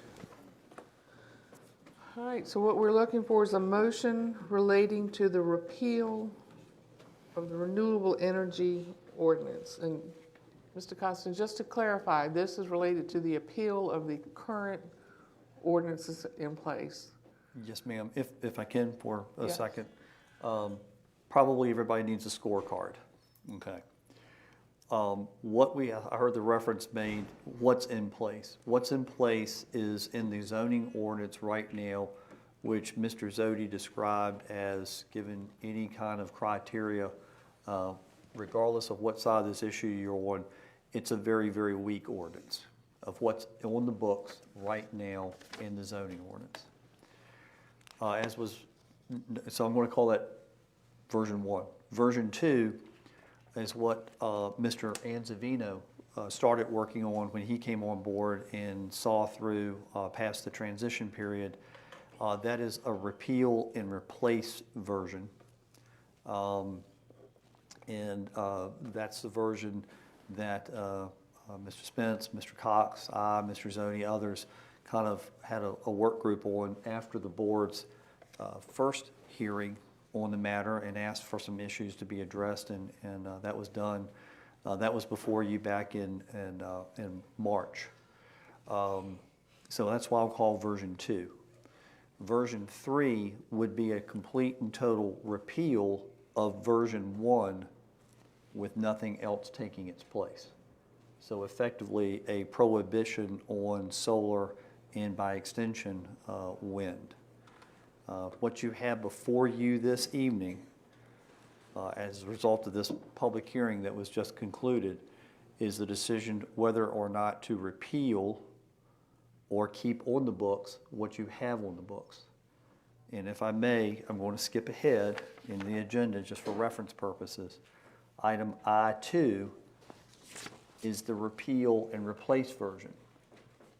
What the board did last month was direct staff to proceed with a repeal only, but you did not act on the repeal and replace version, the fee schedule, or the revenue sharing ordinance. So those 3 matters are still before you.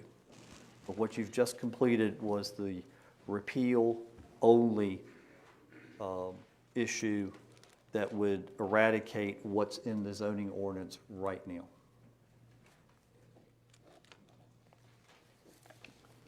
And the planning commission, Madam Chair, just for clarification, I'm reading this thing to make sure, recommends to repeal, correct? Yes, sir. Correct. Madam Chair, Yes. I move to repeal the existing ordinance to allow staff, the planning commission, and board of supervisors to address renewable energy language in the comprehensive plan. All right, we have a motion to repeal the current renewable energy ordinance. Do we have a second? Second. For discussion. All right, have a motion and a second. Discussion? Clarification, Madam Chair. So what you're saying, John, on that motion is that we just make sure I'm right, that everything comes out of what our existing zoning and for the comprehensive plan to get updated. Correct. Because we can address replacing at any time. This is the first step, and I think everybody sees that we need to do that, even those that are. And that was my question earlier for the legal question. By doing that, do we create any liability for the county by just repealing and having? As I sit here, Madam Chair, and consider liability, my question, what I need clarification on is, are you concerned that there are existing solar uses that might be impaired by the repeal? Because otherwise we're talking about a vested right. I think so. I think there are 2 issues. One, and Mr. Zodi and I have had this discussion, there are folks that use solar, at a residential level, or maybe at some farming level, where it's supporting their on-site operation and nothing more. We've had discussions that if this repeal took place, that those projects could continue, number one, because they're vested, right. But then number 2, if an individual wanted to go and put something in at that level, it would be considered an accessory use to the principal use. I think that's exactly right. Okay. I'm glad to confirm that for you definitively, but yes. All right, now, but on the other part is, I think there's some concern because there was an application made that was pushed off, and it was not processed. Yes, and it was not processed for the purposes of allowing the county to get its act together. And that's kind of what I'm going to call the repeal or replace, or version 2. As time has gone by, we're now where we are. There is some concerns that because that application was made, that it should be acted on. I'll also let you know that the payment on that application was never, it was received, held for so long, the check was returned. So it was never processed. Your concern is about any liability that might arise from a pending application that is not yet in process. I'm not aware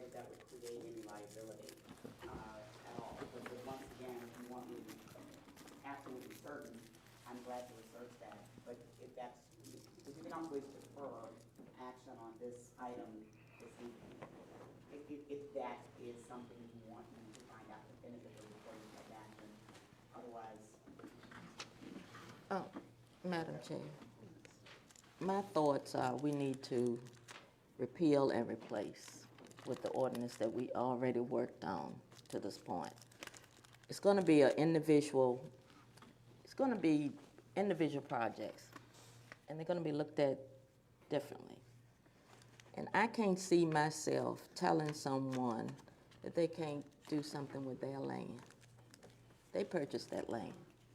I can't see me telling them that it's not right to do that. And I have researched on solar, and everything that you all said is correct. And that's my feelings, repeal and replace. So this public hearing that we just closed was just for the repeal only? Yes, ma'am. So we're looking for, and we'll come later to the replace option, but right now we're looking for just, so, and we have a motion and a second on the floor to repeal the existing ordinance. Yes, ma'am, that's why I made the motion, because we got to get to that point anyway. Repeal it, and then we can move forward. All right, is there any more discussion? Madam Chair, just permission to have a rebuttal from Ms. Simmons, please. So and I hear you, Ms. Simmons, and I get the financial part of it. I get it. And there's times when you have to make a decision on business, and then there's sometimes you got to make a decision what's in your heart, you know. And I appreciate the citizens sending me letters and telling me read these books and things like that. And I did that. I've done that. And one thing that really stuck to me was the book it's called The Four Winds, and it's about the Dust Bowl and the mistakes we made. But in there, Wendell Berry, he was a farmer and a poet, he said, to damage the earth is to damage your children. That's hard not to think about, especially when we have children and grandchildren. So, are we left behind? Yes. Not all of us feel, I don't know if I feel that way. I do. My motion stands. Yes, sir. Motion stands.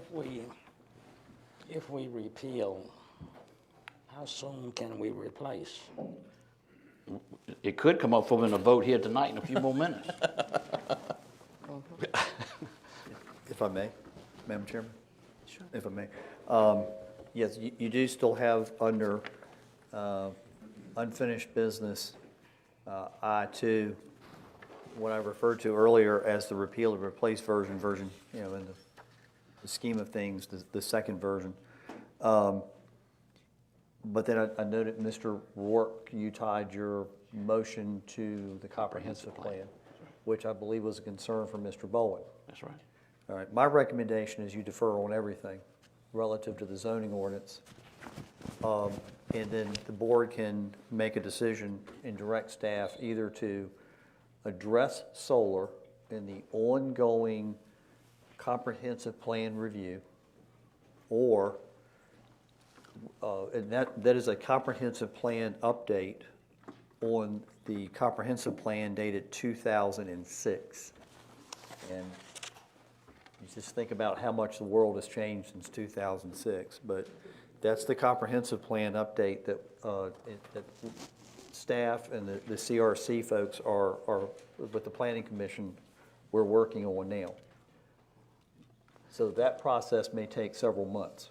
Or if I may, or we can pull together a very, very quick, and you'll see from the chart, some language is not that great, but we could put together a comprehensive plan amendment and go forward with that.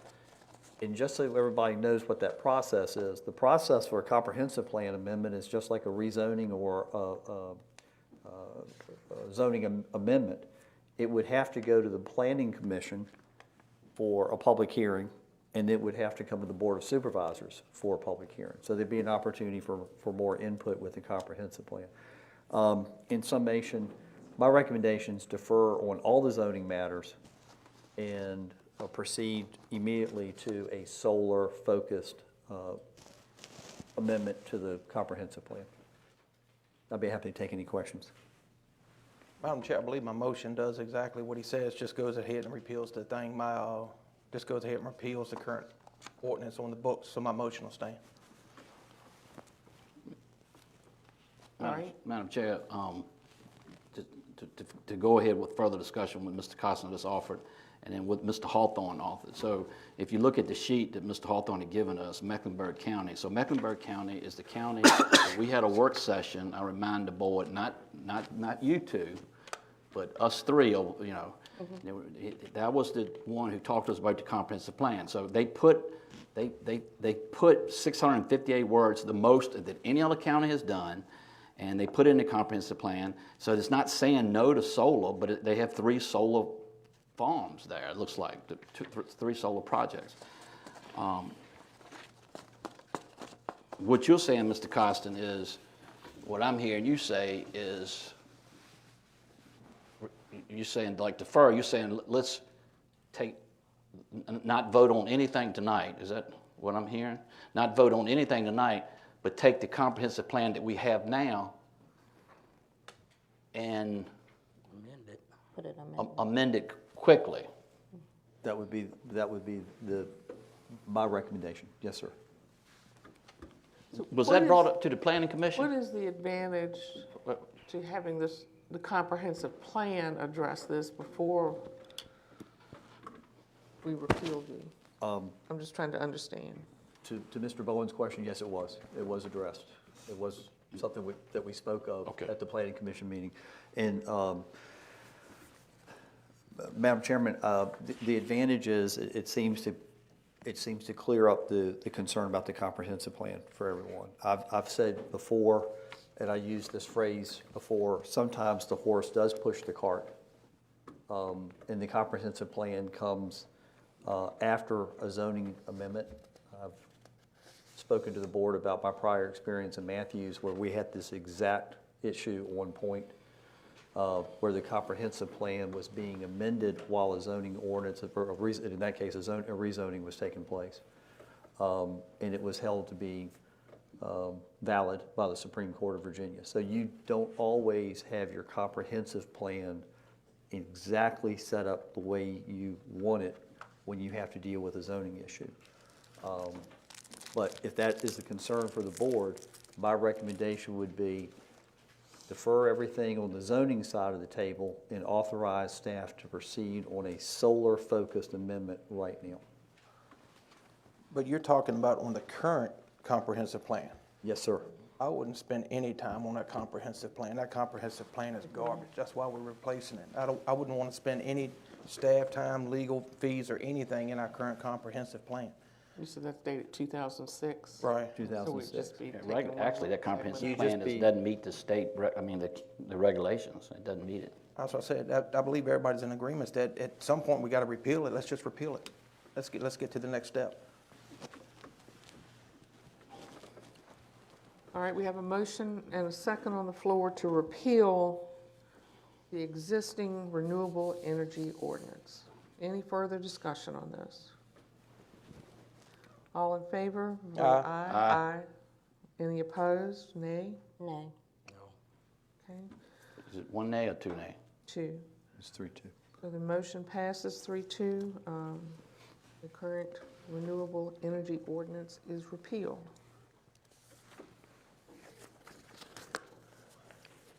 Okay. All right, the final public hearing is VDOT secondary 6-year plan. Ms. Bryant, do you want to have any comments on this?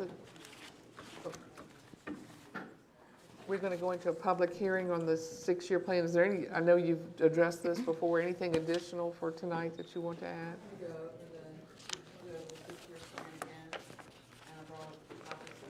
Okay. Okay.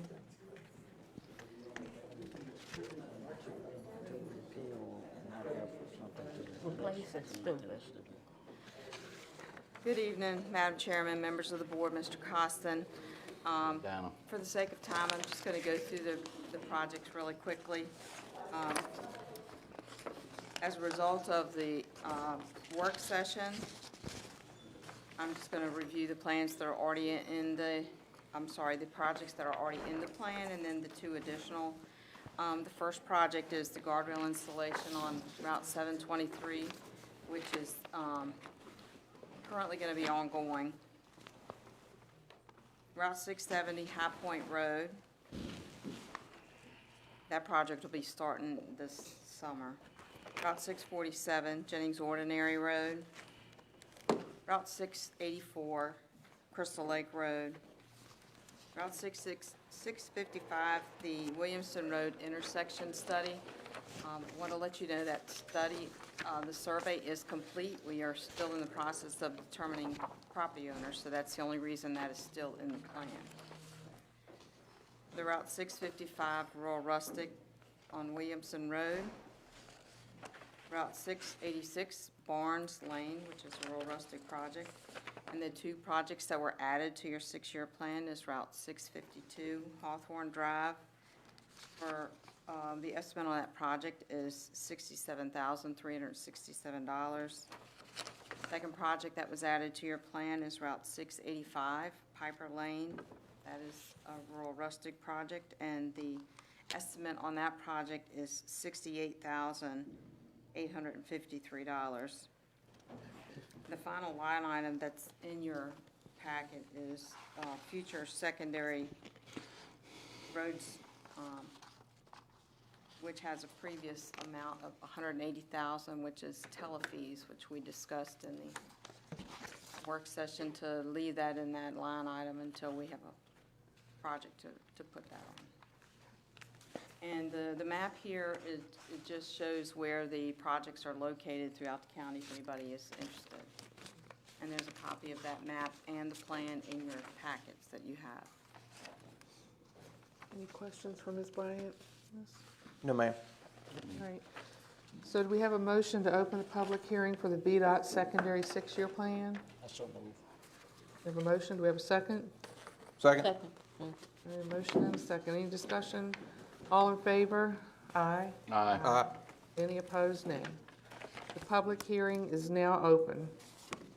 We don't have anyone signed up for this, but is there anyone here this evening who wishes to speak in support of the 6-year plan?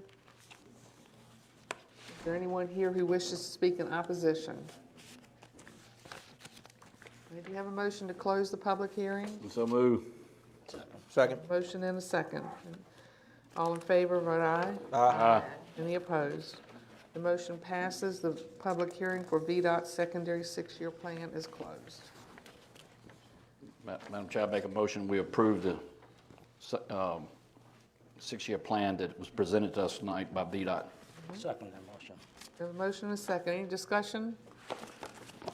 All in favor? Aye. Any opposed? The motion passes. The VDOT secondary 6-year plan is approved as presented.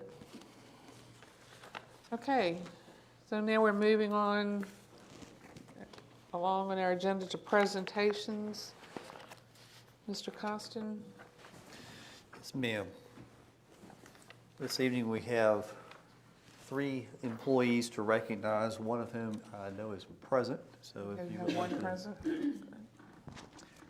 The first for a 1-year acknowledgement is Patricia A. Akers. She's a housekeeper for the lodge at the LRA property.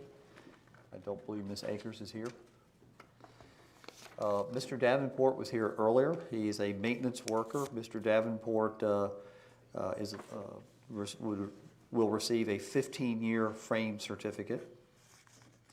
And this evening, receiving another 15-year frame certificate is Susan Tucker, administrative assistant and E911 clerk in the office of Ms. Tucker, if you would come forward, or Susan as we like to call her. Yay, Susan.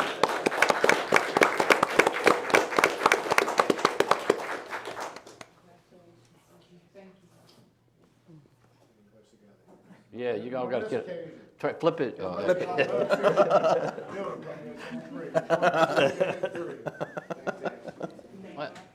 Thank you, Susan. Thank you, Susan. So that's Fred, Davenport's Fred, right? Yes. I saw that rascal outside today. He was here. He told me tonight that if this meeting went on at 12 o'clock, he was going to hit the fire alarm system. Then the sheriff said, well, I hope it works. I said, yeah, I hope it works too. That was a little inside joke by the sheriff. The sheriff said, don't drag me in that.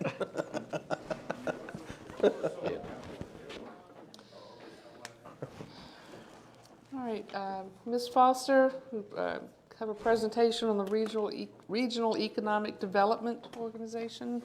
Yes, ma'am. Good evening. I believe you have in your board packet 2 attachments in reference to this. As you know, the Commonwealth Regional Council had been tasked by the region to look into helping to create a new regional economic development organization, REDO for an acronym. Most of the counties in the 7-county region of the Commonwealth Regional Council were previously members of the VGA, Virginia's Growth Alliance. Currently, only 2 counties are still members, Charlotte County and Lunenburg County. Charlotte County and Lunenburg County also are participating in this process as well. They're looking at their options to create a new organization. Over many months, we had a lot of meetings. We worked with Go Virginia to create a white paper on how this could be developed. And we finally reached the point where our council tasked us with moving ahead. So we're applying for a Go Virginia grant to stand up a new organization to look at how to create this, to try to meet the goals of what the localities have expressed during these meetings. The project goals are to complete an inclusive and collaborative process that results in a collective determination and the value of launching a redo that is financially sustainable and produces a return on investment. That seemed to be the strongest thing that most localities were looking for, was a strong return on investment. And to also complete a business plan that incorporates the organization, program, and budget recommendations. Help decide how this will be structured, what it will cost, how it will be designed, basically how to put together an organization that all 7 counties could be participating in. So the ask to Go Virginia is $100,000. It requires a $50,000 match. Each one of the localities participating, there's 7, and Longwood University. Longwood University has agreed to participate in this as well, are being asked for a cash match of $2,500. And that would only be paid if the grant is funded, at that time. It's not being asked now, it's just a commitment. The council itself is putting up $10,000 towards this project as well to show our commitment. So far, we have 5 of the 8 counties have already made this commitment. So tonight, I just was present. Mr. Costin asked me to come just to make sure if there were any questions. But at this time, that's all I'm looking for is the commitment of $2,500 for this Go Virginia grant. We do plan to apply in June. There's no real deadline, but that was our date for when we were trying to get the application in. I would be happy to answer any questions. Any questions for Ms. Foster? Ms. Foster, I got one if I don't mind. So, in your opinion, what's the difference, what's going to be the difference in then the Virginia Growth Alliance? Because we really, we hit a dead end with that. Well, I think the whole point is, what would be the difference? You would be on the ground level to create this new organization. So the difference would be you would have your opinion as to what the new organization's task would be, how it would be designed, what your goals are, what you expect to get out of it. You would be on the ground floor to create this instead of just putting money into something that already has goals set. Gotcha. And also the size of the organization. I think some of the complaints before was the other organization, I think it had 12, 13 counties. It was pretty wide. This is only looking at a 7-county region. Okay. And again, it still doesn't mean that if you participate in this grant that you agree that you're going to be a part of that new organization. It's just having a seat at the table to help decide what a new organization would look like if you were to stand it up. So she's looking for a commitment tonight. That would have to be in the form of a board vote, Mr. Constant, is that? Yes. Does anyone want to make a motion to commit the $2,500 to CRC as requested by Ms. Foster? I will. All right, we have a motion. We have a second? Second. All right, we have a motion and a second. All in favor? Aye. Any opposed? All right, we've made our commitment. Thank you, ma'am. Blackstone Mayor Billy Colburn to talk about Blackstone animal concerns. Good evening, good evening. Good evening. I first want to say with Melody Foster involved, I wouldn't hesitate to support anything she's involved in. She's been great. I bring you greetings from the town of Blackstone. This is all positive, and I especially want to first recognize two great animal control officers you have, Sheila Estes and Grace Seymour. At our last council meeting, we had a resident, and I've had numerous residents who haven't gone public express concerns about large number of cats, especially on our western end of Blackstone. And they're not what I would call feral cats, that are, you can't catch, that sort of thing. And so I promised Miss Julia McLeod of 2nd Street, she is tired of walking out onto her property and seeing cats that don't belong to her neighbors. She don't know who they belong to, but they've just set up camp out there. And I thought this might be a good opportunity. Don't need any answers tonight, because I think what our county's doing as far as improving care of animals speaks a lot for our county. I'm an animal lover. I'm getting a puppy tomorrow, so I'll have 2 animal tags to buy. But I think this sets an opportunity for us to get into clarity and put into writing what the county's policies are on cats. I've heard, and you hear all kinds of things, cats will not be picked up. And I know right now at the shelter, there's no room for hardly anything. So I'm not expecting an overnight cure. But I think with construction of the new shelter, it'd be nice if the towns, plural, and the county could have a clear written understanding as to what the county animal control officers will do and what they won't do. They go above and beyond the call of duty. I've heard some of the calls y'all go to. I wouldn't get out of my truck. Some of the calls I've heard. Seriously, y'all are outstanding. And you care about your animals, and what you do is noble. So no complaints there. One other item of concern with the shelter being built, because Blackstone does have a large animal issue, and it's not the animals, it's the people. It's not, I'll even go so far as to say, it's not pit bulls' fault, it's who raises the pit bulls. Right. But we are getting ready to invest and have our own police officer who will be animal control certified, and he wants to be able to pick up stray dogs or dogs that have run loose and wants to be able to take them to the shelter, and I'm assuming it'll be the new shelter. And hopefully, I know Mr. Costin and Mr. Vanderbeck have been talking about an agreement. I just really want to get that in motion while we're talking about the shelter and all the fundraising, which is a very good positive thing for our community, one that's overdue. I don't want to lose sight of the fact that I think we have an opportunity for not just Blackstone, Crew and Burful, to have an understanding of what the roles of each local government are. The only other thing on the negative note, I will implore you, and I'm speaking to you as the mayor of the town of Blackstone, as well as a citizen of the Nottoway County, and of course a reporter. I find it highly objectionable. There is no need to go in closed session tonight for 2 items. Cox Road water line, I'll tell you right now, here's the town's position. We want to run the line. We're going to run it. We want to run it to Cox Road lumber. If the county wants to make a contribution with some of its ARPA funding, hey, that's fine. The ARPA money, that's fine. We would run it. We also would do this. The mandatory connections, which Mr. Vaughn has been understandably concerned about, to heck with them. If you don't want to connect up front, that's okay. If at a later date you do want to connect, then you'd have to pay the connection fee. But I've heard people talk about Cox Road. There's no need to discuss Cox Road in closed session. And the other secret point of yes. Procedure, Madam Chair. On this agenda that we approved tonight, Mr. Colburn, as mayor, is speaking about Blackstone animal concerns. We would hold other people accountable for that, to follow this agenda. We didn't say, hey, let's do an amendment to the agenda. Mr. Mayor wants to speak about Cox Road or tell us what to do, whether we should go in closed session or not. I don't think it's fair for other citizens. And I'm not going to go to war with a gentleman who buys his ink by the barrel. But I'm just telling you, I don't think it's right, because we approved this agenda tonight and we did not decide to go off of it. If we're going to allow this, then we got to allow it for everybody else.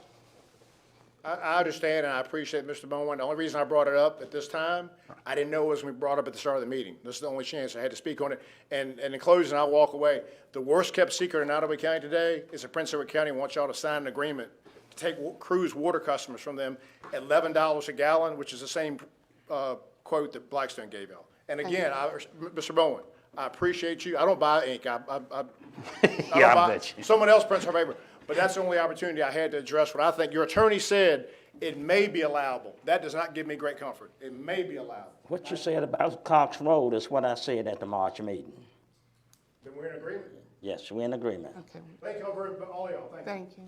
thank you. We have our animal control officers here this evening. Anything you want to address about the concerns and maybe what we can look forward to? Yes, I would like to give you our policy on that. This was adopted by the board, October 18, 2018. Thank you. Last year, we took in 105 cats, 45 of those were from the town of Blackstone.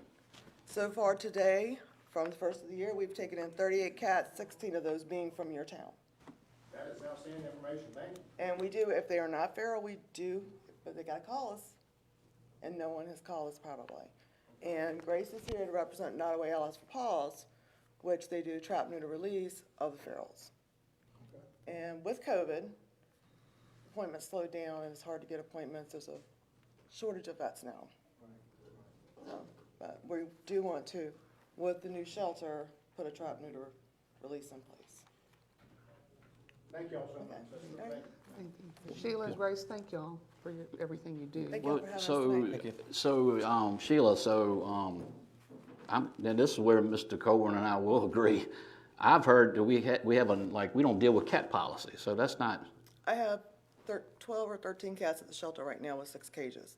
Some of those are Where in the world did I hear that from? And I know what you're talking about. It was a previous meeting back in 2019 where it was stated that unless they're sick or dropped off, that that's they're. on feral. It's a feral if it's So sick that's or injured. Right, and then the We other will thing. pick up a sick or injured feral. We don't want an animal to suffer. Madam Chair, if I may, can I just read from my report? And Sheila, you tell me where I go off track. For example, feral cats are not taken in unless kittens or sick injured. Correct. In the case of the sick injured, the latter is typically euthanized humanely. Yes. Okay. As opposed to surrendered cats that are domesticated. Okay, and so. We have 2 surrendered cats from the town of Blackstone currently. Okay, and you would typically work to try to get those either adopted out or turned over to Chesterfield Humane Society? Primarily takes our cats, yes. Okay. So a feral cat, he's got to get out of jail card. I mean, that's what I'm hearing, right? Well, I mean, we go out and trap a feral cat. We put it into a cage for 5 days. We go in there twice a day and we clean and feed it, and then we have to euthanize it. Okay, I got you. And if it bites or scratches you, you have to hold on to it for Right. 10 That- days or that's- pay to have it tested. Yeah, they can reproduce quick, and it could overtake a town. I mean, That's why we want to do the trap, neuter, release. Which is where I think And Nottoway Grace Allies comes for in. Paws, yes, and Grace was doing a lot, but with COVID, it all slowed down, unfortunately. That's news to me, and I Are appreciate you- it. I didn't know y'all were doing trap, neuter, release. That's fantastic. Yeah, me too. Yeah, we But should no- just a couple months ago did a bunch on Gravit. But now, let's be clear, it's not the county doing. No, it's Nottoway Allies for Paws. Thank you. Dogs, are you having problem with dogs in any area of the county? Right now in Crew. True, yeah. Yeah. But, since about August of last year, everyone is, and with the economy now, it's gotten even worse. So we stay full with dogs and cats. Thank you. Thank you, Sheila. All right, thank y'all. Y'all have a good Yeah, night. I never thought about that, but I guess as the economy gets bad, people stop feeding animals. Unfortunately, it's. Drop them off at the dumpsters. Okay, final presentation, ABM Energy Audit Results and Recommendations. Chrissy Sheriff.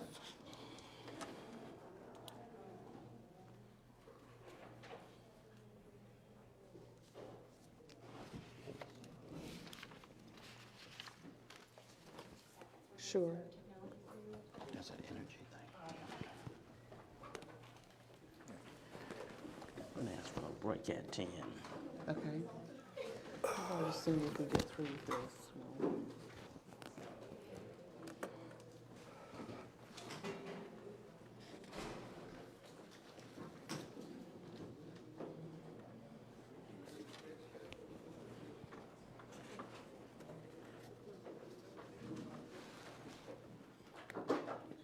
While they're getting set up, Madam Chair, Miss Sheriff, you got a good political name. I mean, you could run for something with that name. You know that, don't you? He was often looking for me within the agenda, going, look how many times you're presenting. But I appreciate it.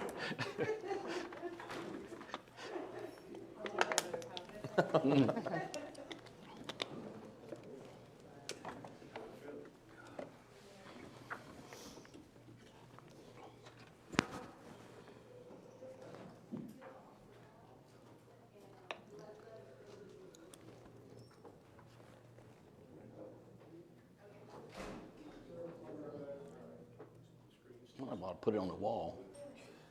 Well, you got the pictures up there. Oh, yeah. Just lay on your side. Don't mind our tap dance, just a couple more seconds.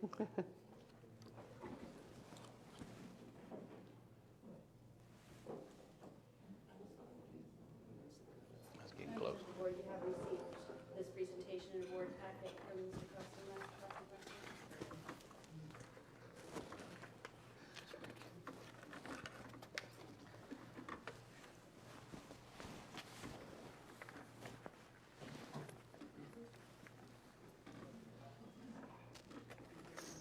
That's pretty good.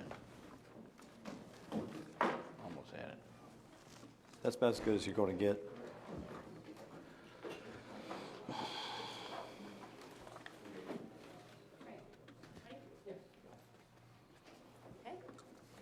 Good evening. Good evening. Good evening. Madam Chair, members of the board, Mr. Costin. On behalf of the ABM team, represented by myself, Chrissy Sheriff, I am joined with me by Stephen Nees, my technical developer, as well as Whit Blake, he's my regional director. It is our pleasure to be here with you tonight. And you can go to the next slide for me. What we're going to present to you today is our findings in our feasibility analysis, our building investment grade audit that we've been performing for you since the beginning of January. Just as a timeline of what you're looking at now, our partnership began in September of 2021, where we then went in doing a preliminary assessment for you, and we last presented to you last November of 2021, where we presented to you our initial findings, recommendation, in an effort to move into investment grade audit. Where we stand with you today is to present you our recommendations for your administrative complex in areas of energy efficiency and much needed infrastructure improvements, and to give you the financial path for making those improvements possible. So what you're seeing here is a pie chart. You'll see it much better probably in your printouts, but as a result of your audit, what we have found from your facilities is we determined that the current condition of your assessed assets and the results of it. What this is telling you is what we found is of total of all of your assets, 19% of your equipment is between a fair to poor condition. 81% of the equipment on the administrative campus here is between very poor and failed condition. And what that really means as a summary to you is most assets that we have found are at or approaching the end of their useful life. So what this means to you is your capital risk is high. We're not here to tell you how bad things are. We're here to give you the pathway forward and solutions. So Stephen's going to take over and tell you a little bit more about the pathway there, energy conservation measures that we're going to find for you and demonstrate for you, as well as other infrastructure improvements that we have for you. Do you have the packet in front of them too? Do you just have the slides in front of you? Yeah, we got them. Okay. So we're missing You're right, something I can here. see it a You whole still lot better here. Good, okay, good. So from the last time we were here, the only thing that we really added to this list was some repair on the windows. So for the most part, you're gonna hear a repeat of, what we found last time. That hasn't changed, condition hasn't changed. Maybe gotten worse from the time a little bit, but you can go to the next slide. On the left there is just a list of everything. We're gonna go more in depth as we go slide by slide here. So just remembering the water source heat pumps across the board, a little over 20 of them. You've replaced 3 over time, and we're trying to get ahead of that retroactive approach of just replacing them as they go for emergency expensive repair costs, replacement costs, and we're trying to replace them all at once to get ahead of it. So they were from 2001, so they've giving you much more than their expected 15 to 20-year useful life.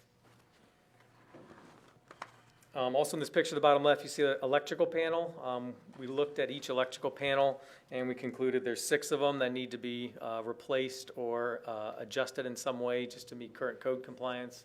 Since we're touching all the water source e-pumps and they're all connected to the electrical, we have to upgrade that just to make sure you're in compliance. There's also 2 load centers and 1 safety switch that are in the same boat there.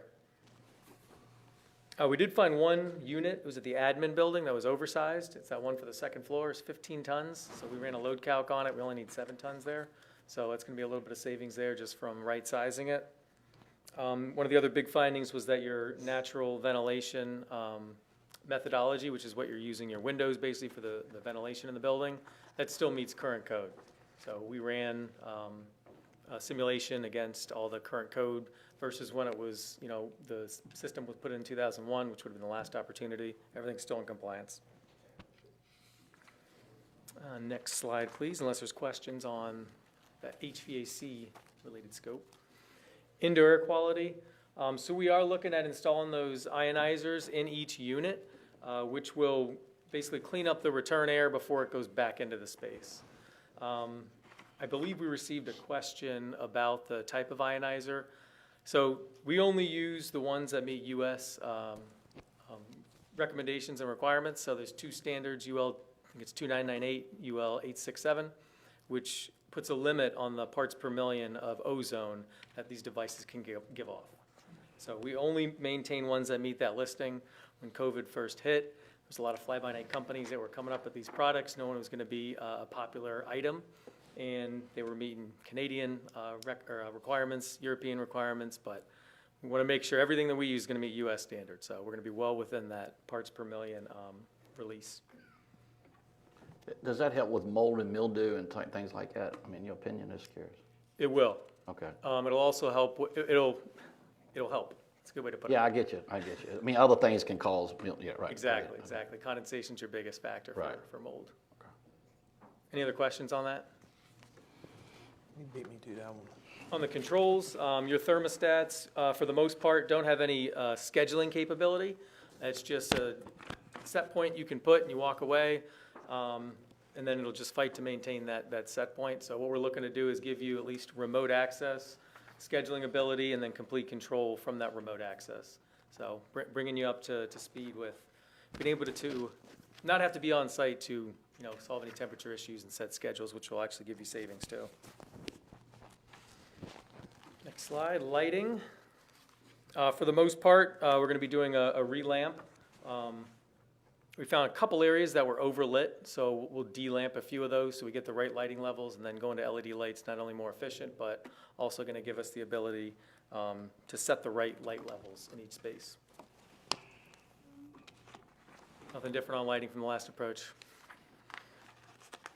Next one is building envelope. This is where the new stuff comes in, and I've got a lot of numbers here, so you tell me how in depth we want to go. But as far as the windows were concerned, we found 165, 142 of them are operable, meaning you can open them. 23 were non-operable. That means that they were designed that way, not that they were supposed to open, but now they can't, just clarification. And then we found 136 of those needed some repainting and repair. 12 of the sills need to be totally replaced. 85 of the window sills also need to have some repair and repaint to them. 20 window trims need replacing. 166 glazing needs caulking and sealing. So we've got a full list. We came out and did a very detailed audit per window, and we've got the right solution for each one. So it's not a wholesale approach of let's just replace them, let's just caulk and seal. We actually know what each individual window needs to bring them up to a better state. And there will be savings associated with that as well, reducing the air infiltration. So, Mr. Carlson, this question might go to you. So, we are a historical site. I mean, when the windows, when you replace them, have that same historical The only aesthetic. Thank you. The only historical building is the circuit court. Everything. Oh, else, really? Yes. Everything else is in the complex is not designated historically, and there have been changes to the buildings over the years. So it's just the building itself. Yep. Okay. Yep. It just doesn't age well. But you all, historical. You all have worked with historical structures numerous times before. Yep. Okay. Thank you. And yes, the end result will be basically the aesthetic it is now from the type of work we're doing. And the window work of the components, we've had this discussion before the board's knowledge. The window work is sort of a maybe, maybe not, because of the energy efficiency is not that great. Right, right. It's not like we're going from single pane to double pane windows, which obviously carry great efficiency. Trying to maintain the aesthetic and not just replace everything. This is touch-up work and mostly aesthetic. We are replacing some of the hardware on a few of them, so that'll help with the operability too. Thank you. I believe that was it for me. Any questions on the scope or technical side? No, sir. Thank you.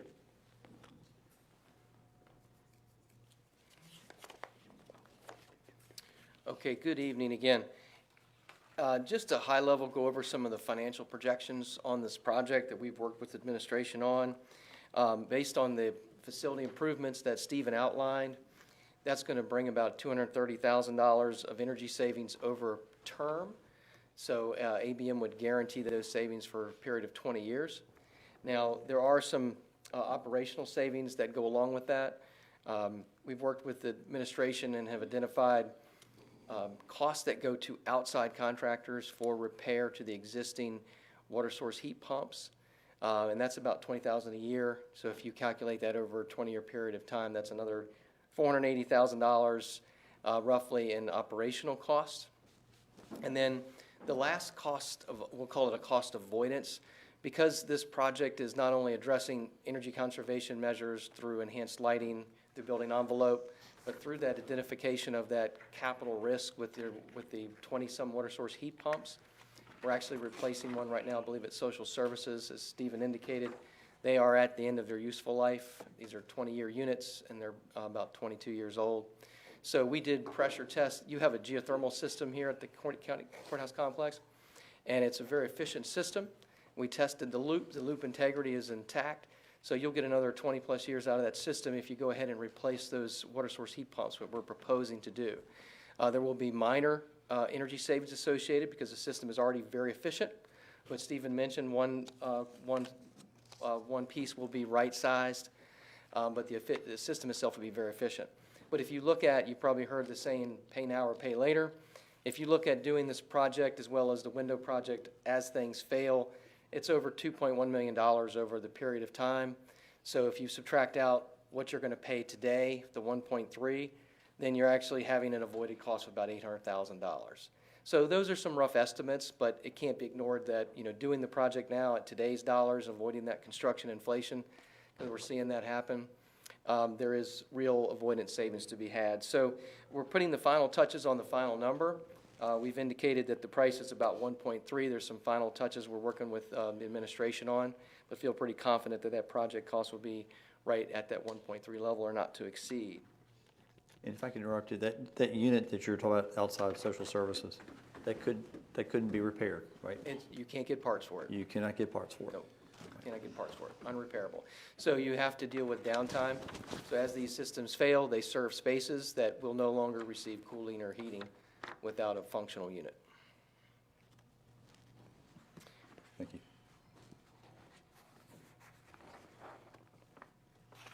So just some high-level bullet points. You see this in your packet. It's probably hard to see on the screen. But just, you know, leveraging the energy savings against the operational, you know, there is a true savings component to the project. It's addressing core needs, and will set the county up for, you know, utilizing this complex for at least another 20-plus years. And I think we've heard some of these, not to be redundant, because it is very hard to see on the screen, but we are a firm fixed price, no change order organization. So when we put, if you can tell from the efforts of Stephen and the team, we do the design and the heavy lifting up front.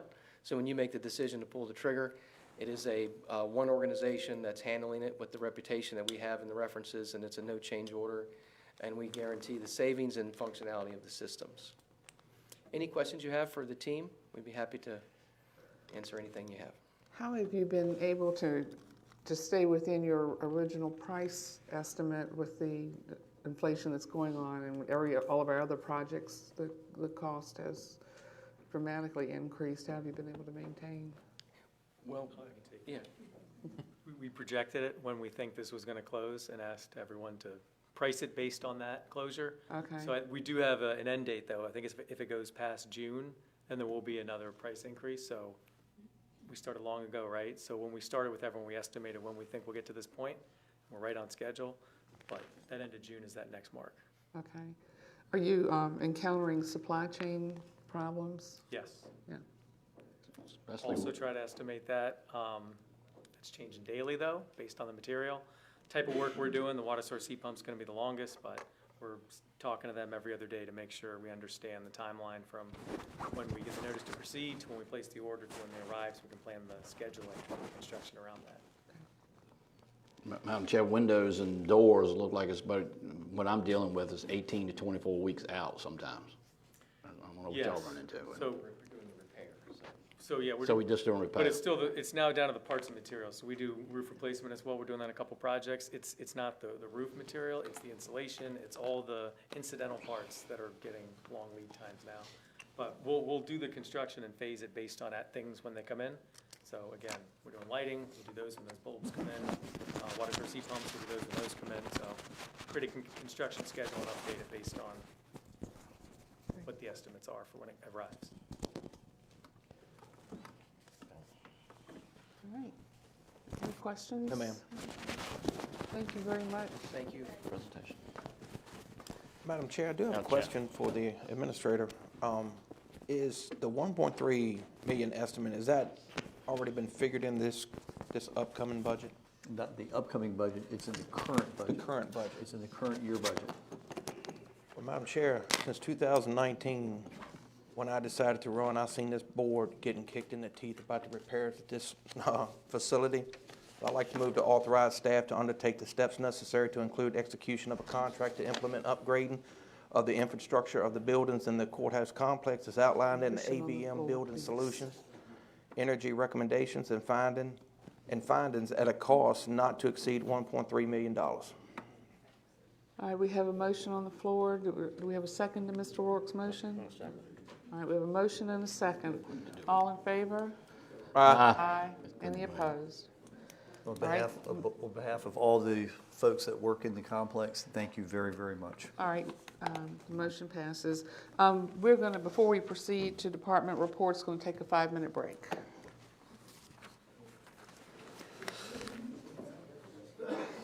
Taking a break? Go on. Taking a 5-minute break. Yeah, and I was telling him. Yeah. Yes, hell yes.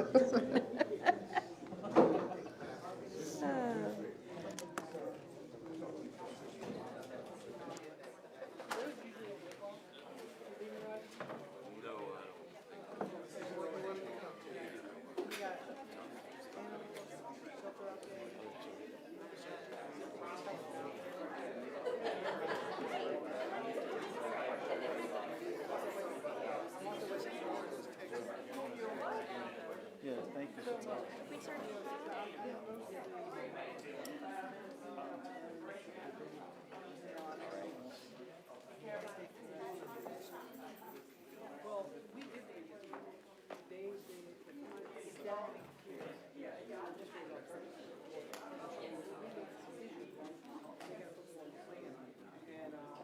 Thank you for your time.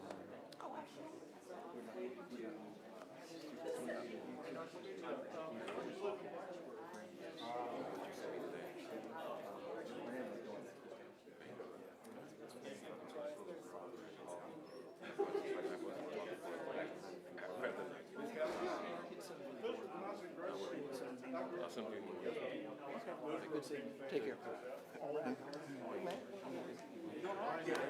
You can't complain. I want to get drunk. They told me not to do that. Oh, okay.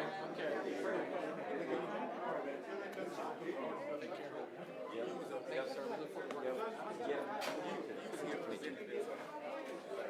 Yes, sir.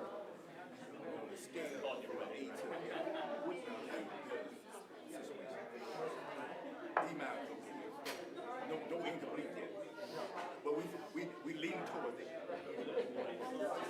Yeah, the only way to fix it.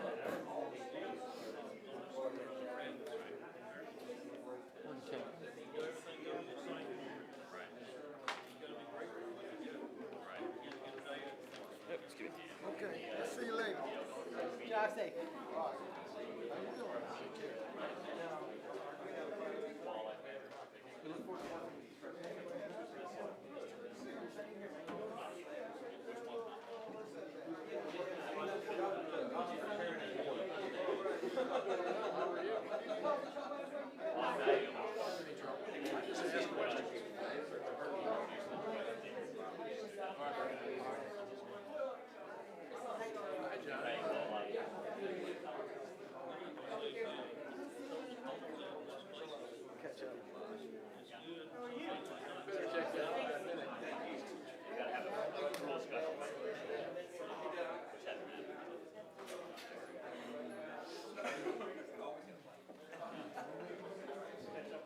Yes.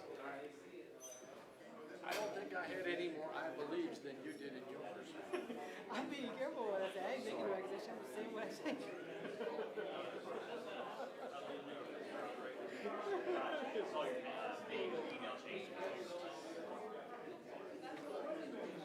Very careful about what I say. If you were thinking that I am one that is in any way, shape, or form going to try to eliminate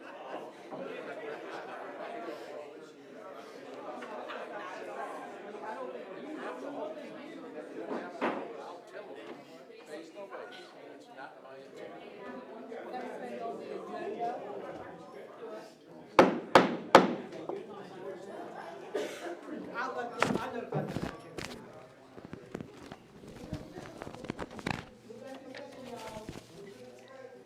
Next thing on our agenda is department reports.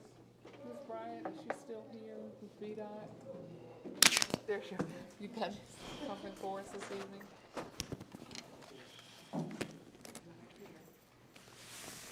Good evening again. I'm just going to go over a quick few extra things that we've been performing through the county for the good of the group here. We've been performing a lot of cleaning of drop inlets and the curb and gutters within the county. We're doing a lot of brush trimming throughout the county. We're grading and adding stone to unpaved roads. High Point Road, Route 670, that's going to be starting within the next couple of months. We've finally gotten approval on that. The detour is still in place. We're still having issues with getting materials for the bearings. That's why that detour, it was only supposed to last for like a week, a month and a half or so, and it's been in place for quite some time. And right now, I don't have a date to tell you when it's going to be moved. It's a supply issue.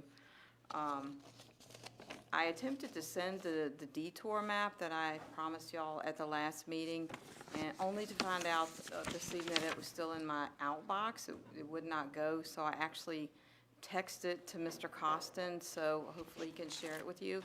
If not, I'll try to send it again. I'm not sure why it would not send. Our mowing is supposed to start on the 13th of June, so hopefully we've gotten all of our the site distance mowing completed. And we've been grading a lot of the shoulders on the primary routes throughout the county. So other than that, I don't have anything additional unless you guys have something for me. Thank you, Ms. Bryant. Thank you. Thank you. Ms. Tomer, we have you here for budget adjustment? Yeah,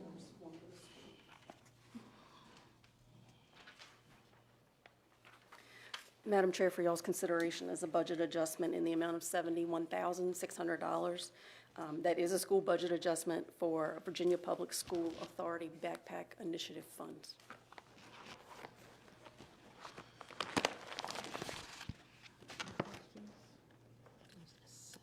I'm trying to get there, I'm sorry. Yeah, me too. Ms. Tomer, I'm sorry.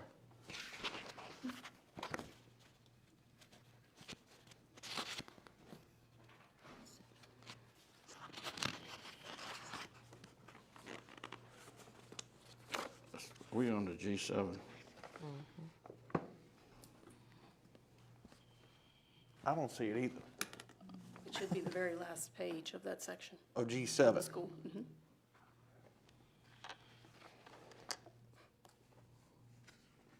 $71,600. Yes, ma'am. Move to approve the $71,600 for the school system. G7A. This is an adjustment, you're not just reporting, we need a motion to approve it. Yes, ma'am. All right, we have a motion to approve the budget adjustment as set forth by Ms. Toomer. Do we have a second? Second. All right, any discussion? All in favor? Aye. Any opposed? Motion passes. Mr. Hyde, do you have anything to speak to tonight?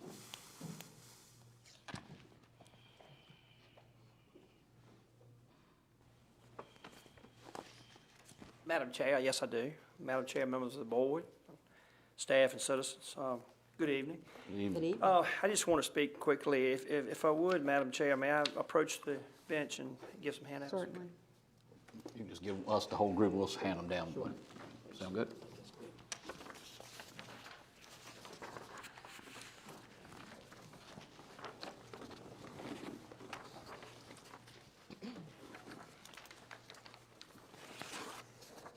Madam Chair, before you is a handout. It's still in draft mode, but you're welcome to use it. It's accurate. We're probably going to add to this.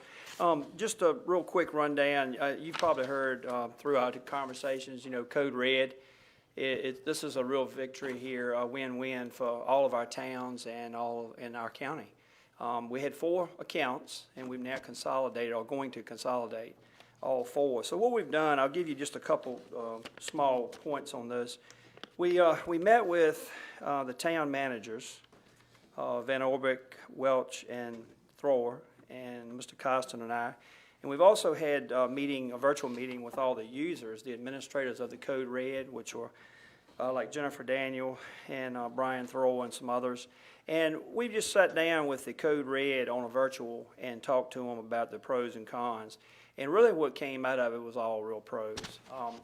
The only con probably was the fact that, just doing a little bit of labor to get it over there. But it's really going to be seamless. And I assured them that, we probably will have maybe a little hiccup technology-wise, but we're hoping not. It doesn't appear we're going to, but how technology works. But right now, we're looking at June 6th. That's kind of the target date. And we all agreed on that as towns. What this is going to do is going to be a considerable savings to the towns, but it's also going to be a seamless transfer of information. Now, you'll see on the handout that I gave you that I worked on this week, we're going to make this handout available online. They're going to have a fillable form like they do now on the Nottoway County website, and then they'll also be able to go into a fillable form and just submit it. And if someone does not have a computer, they can just take this form and go and follow the directions, and they'll be able to take a form will be attached to the back of this like we have now in our lobby. And we've been doing this in our lobby for a few years. So we're just brushing it up a little and making it more modern. We added the mobile app part on here. A lot of people have smartphones now that didn't on the original handout. And those are things that we have. It looked like the renewal rates were coming up, and this is a good timing because Blackstone was running out in June. So that's why we came up with the June date. Blackstone was running out of their subscription. Crew is a month after that. And then Burkeville had a little bit more of an extended subscription. But Mayor Welch is going to work that in, and it's going to be a phase-in period. So everybody's on board, and that's a key. Now, what do we get out of it? Really, what it amounts to is the second and third lines here. The countywide alerts, it's really important to know that we don't just send out alerts, because we saw during the ice storm that a lot of people would unsubscribe if they were inundated with alerts. So we're going to manage the alerts, and we'll do that from here, the 911 center. Ms. Lauren Brown, she takes her staff and they push it out. And we'll have a few more permission levels to where some of us, like myself in an emergency, like if I see a tornado coming over top of Blackstone and I'm in Blackstone, and it might be more advantageous to go ahead and get that message straight out from my smartphone to everybody. Those are the things that we need to be able to do, but it'll be a very limited amount of people that can put the messages out like it is now. And what we will do in the county level is put out the serious messages, the ones that deal with National Weather Alert, and they're passed through, by the way. So if you have a tornado alert and it comes on your phone, as you well know, it passes through. We'll also put out shelter information because that was pretty important during the ice storm, the closings and openings. But other than that, you know, it's really about that and maybe missing child alerts and things that the sheriff would want to put out, and we'll coordinate with the sheriff on all of those things. Anything weather-related, I'd pretty much coordinate that or have it as a pass-through. Emergency road closures, I had that on there. We're going to try to stay away from road closures more than the towns do. The towns do a lot of street closures, and you'll notice under the town section, utility notices, I talked to the manager Van Orbeck today, and he said, well, buddy, you know, we really like to use this for utility notices, for anything, whether it's electrical, water, or whatever. And that works good for them. And each town is going to have its own flexibility. That's the important thing. They'll have the permission levels to do what they want to do with their messages. We'll still have our messages coming through, and they'll just kind of overlap. And so it's moving along, and we also, you know, we're looking at a very efficient system with consolidating. It's something we've been talking about for years before I came here. And we're just pleased to be able to move this forward. I'd be glad to take any questions on Code Red or any other item in my emergency service coordinator's report that you have before you. Madam Chair, if I may, just for clarification, I think it's critical that the citizens understand that this is free. Is that correct? That is correct. It is absolutely free. It costs them nothing to sign up, but it can be a lifesaver. I'm sure we're all aware of the incident that happened with the gentleman that stole the car and everything. I actually put a post out wanting to know if the Code Red went out. It wasn't because I was questioning our sheriff. I'm concerned about the equipment.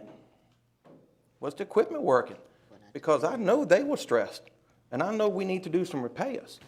So this is, and of course, a lot of misinformation can go out when something like that happens. But the sheriff and them did an exceptional job, and when they got to a point where they could post out a Code Red, they did. That's right.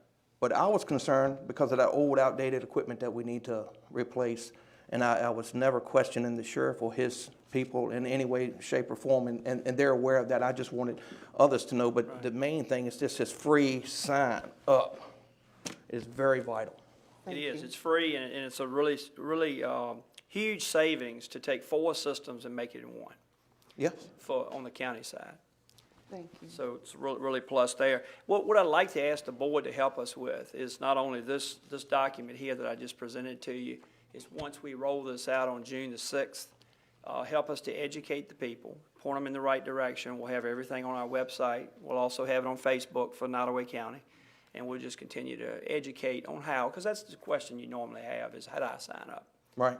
And it's pretty simple. It's just going to take a few steps. Thank you, Mr. Hyde. Okay, thank you. Thank you. I see we have Ms. Reed, Director of Social Services, with us. Ms. Reed, do you have anything for us tonight? I don't. I really came to support the APM Energy Audit Report, but thank you all. Thank you. Thank you. Mr. Zodi, anything to add? Okay. I knew it was going to do it. No, I got you, bro. We have any constitutional officer reports this evening? Just briefly, I'll try to be brief. Attorneys aren't great at that. First, I'm glad to see the county working on some of the energy things. I can say my office will be one temperature in my office, another in Rita's, another in Carrie's.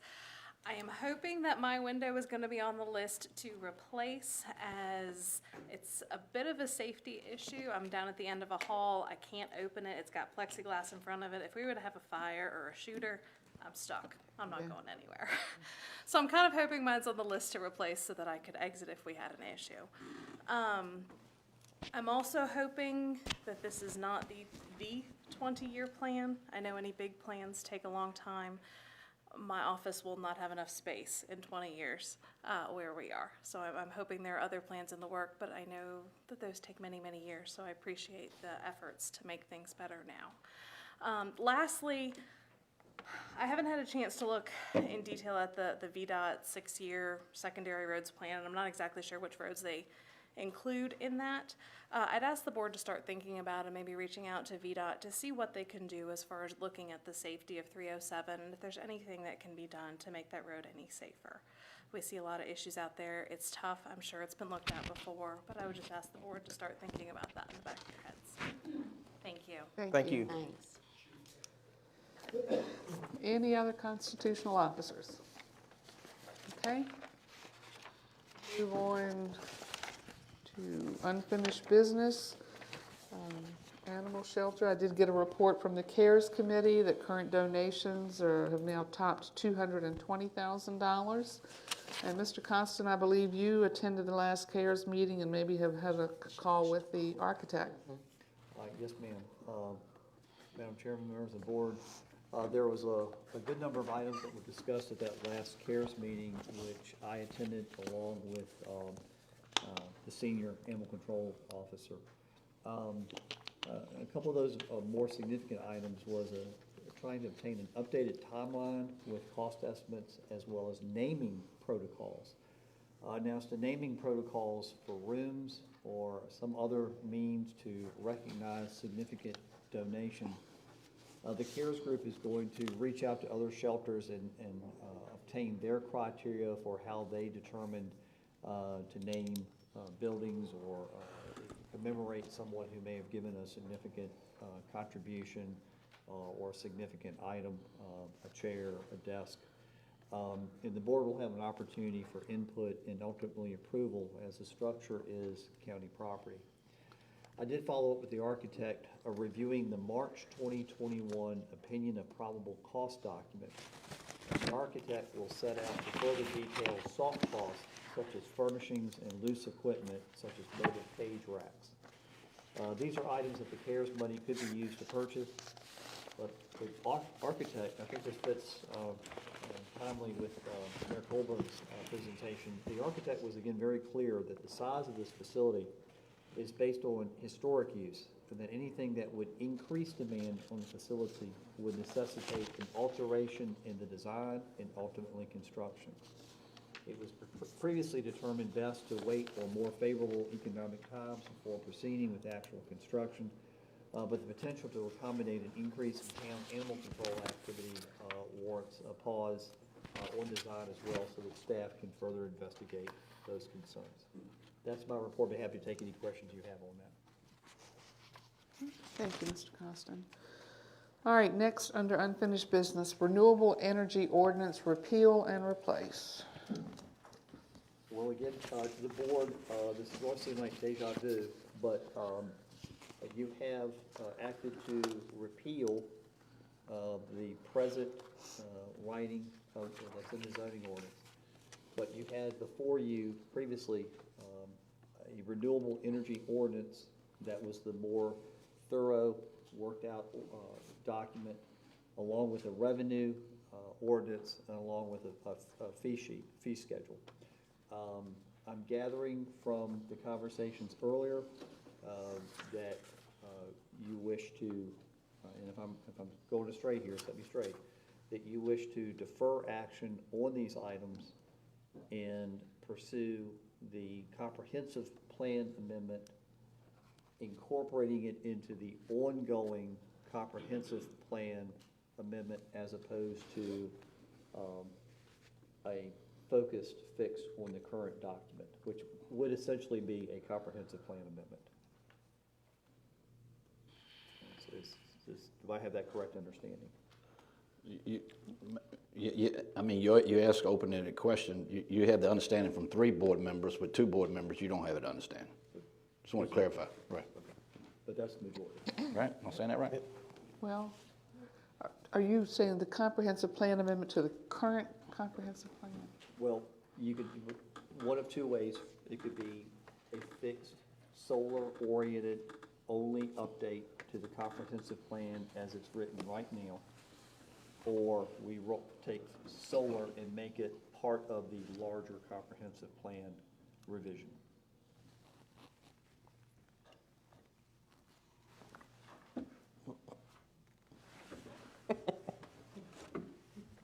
Miss Andrea? Good evening. Can you, I just want to hear Mr. Rourke's motion again, because It was to. Was it? It was to focus on the comprehensive plan. But it didn't say which one. But I clarified that during There was some discussion, There was some discussion. that I said I wouldn't want to invest anything in this current comprehensive plan. Time, money, or legal fees to do anything with this current one because it was a disaster pretty much. We need to stop and poll the board. It's after 10 o'clock as to whether we continue. Mr. Rourke? Continue. Continue. Mr. Bowen, Mr. Vaughn? Ms. Simmons? Continue. All right, we will continue. Would you all suffer me a question? Oh, I'm sorry. You can put the same language in either one, whether you put it in your current comprehensive plan, whether you put it in your new plan. You're gonna, if you put it in your current plan, you're gonna adopt it for your new plan anyway. So what difference would it make which plan you put it in? Just ask me. You're not gonna change your mind between them. Whenever you craft the language, it's gonna be the same language. Madam Chair, may I To Mr. rise Hoffel. parliamentary procedure? Yes. Earlier tonight, Mr. Bowen challenged the mayor of the town of Blackstone when he brought up a line item that was not part of the circumstance. The plan that is being discussed is not part of this line item. And repeal has already taken place, so shouldn't this line item just be passed and gone on to number 3, redistricting? Madam Thank you Chairman, for your you have- thoughts. With all due respect, it's not a public hearing. You choose to allow continued discussion among board members, just an observation. And I'm sorry, could you repeat that? I didn't catch You're not that. in a public hearing, this is a discussion among board members. Madam Chairman, again, you had a repeal and replace ordinance before you in March. It was decided in April to repeal only, but you did not act, the board did not act on the repeal and replace. That's still before you on your docket, along with the revenue sharing, along with the fee sheet. What staff is asking for and has recommended is that you defer on those 3 items and proceed with the comprehensive plan process to address the comprehensive plan concerns in solar. 2 options on comprehensive plan. Just address solar and go forward with the amending the current comprehensive plan as it is now, or take solar and work it into the process that's already ongoing. And it is germane to the conversation. It was put into my memo as you all asked for options, the board asked for options, and those are the options.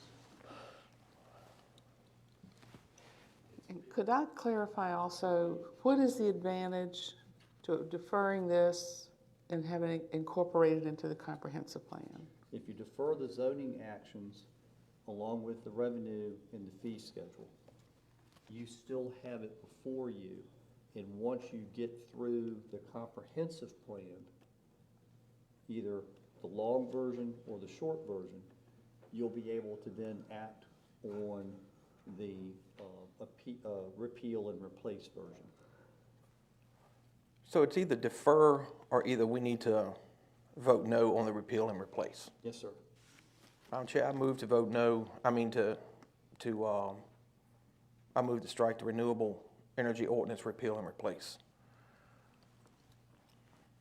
Does that include the revenue sharing ordinance in the fee schedule? Yes. You moved strike, is that what you said? So you mean your motion then would be to not adopt that change? Correct, because we would essentially, as I understand this, we would be adopting something once the comprehensive plan is updating anyway. So, but to get this off of our plate for a vote, you either got to defer it and leave it, or either move to remove it. Madam Chairman, just so the board is aware, if you defer it, you do not have to re-advertise and go through the zoning ordinance amendment process and the public hearings again. You've already done that. and you'll have opportunity for public comment in the comprehensive plan process. But if you deny the application to repeal and replace, you will have to go back through that entire process again with the planning commission in the public hearings with the planning commission and the board. Well, what's the chance the new updates from like DEQ is going to require us to have to do a new public hearing anyway? From what you're talking about, what we're trying to avoid here, I mean, are they going to, at the state level, make changes that we would have to hold a new public hearing anyway? They would be conducting, if they change their regulations, they'll conduct public hearings on their regulations at the state level. Yeah, because we got to abide by the state regulations. Yeah. Whatever they are, Yes. whenever an application's made. All right, so we have a motion on the floor to deny the application to repeal and replace. Is that correct? Yes, ma'am. Second. All right, we have a motion and a second. Discussion?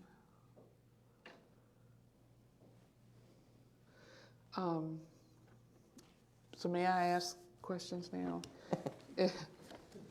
If the perception is that approving this replacement ordinance opens the door to solar applications, is that a correct perception? Yes. Yes, it would open the door to solar applications. So I have spent a lot of time considering this, and I think one thing I failed to do is look at solar in context with other activities. Solar, I don't think, is perfect. I do think there's some impact to the land. But I've also been reading about livestock industry and the total emissions that contribute to acid rain and the ecosystems. From the EPA, National Water Quality Assessment shows that agricultural runoff is the leading cause of water quality impacts to rivers and streams.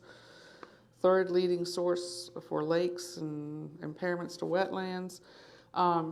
Somebody had suggested to me after a heavy rain, go out to Jonesboro Bridge and look at the sediment running down. And this, I'm told, I don't know, that it's from agriculture. So go to the reservoir 2 days after a really heavy rain, and it's red with all the runoff from it's agriculture. And I think when we look at solar and the issues in the context of the bigger picture and the fact, that we need to have different sources of renewable energy. I don't think it's perfect. I do think there are impacts, but I think there are impacts to everything. My problem is, and I realize if voting for this opens the door to solar, I realize we've determined that legally I have no conflict of interest because I have a relative. I do think the perception is, and I think a number of people would believe, that I voted in favor of this and changed my stance because of that. So if I voted, that would be my stance to approve, but I'm going to abstain from voting on this. All right, so we have a motion and second on the floor. To clarify, Madam Chair, so if it's a 2-2 vote, it kills the vote, right? Yes. And how do we proceed after that? I think we're going to get there first. It's done because it's, you don't have a majority of the board. It has to be a majority of the board.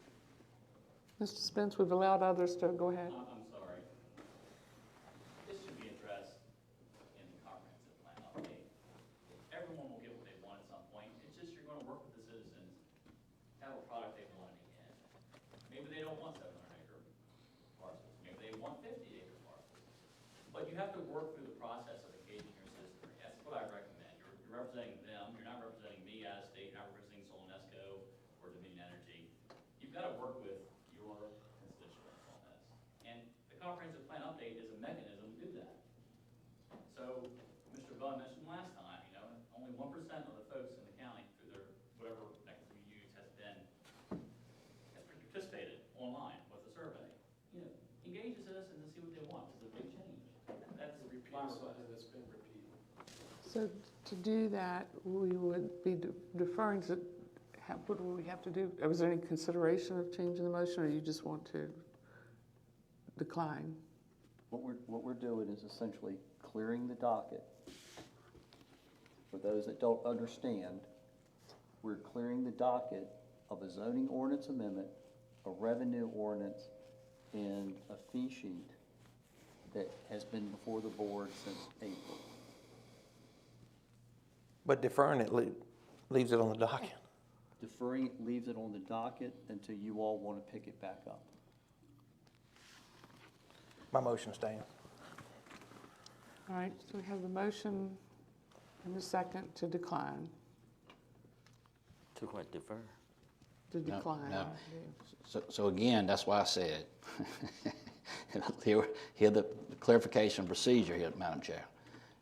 If you abstain, it kills this motion. And then we got to figure out how we're going to go through the next door. Okay, but let's do it. We've already got it on, we got it on the floor. Well, is my voting against declining it's not necessarily a vote for? If you're It- or is it? Okay, so the motion is to not pass. Not pass. Essentially, it's to not pass the zoning ordinance amendment that you have before you, which was a repeal and replace.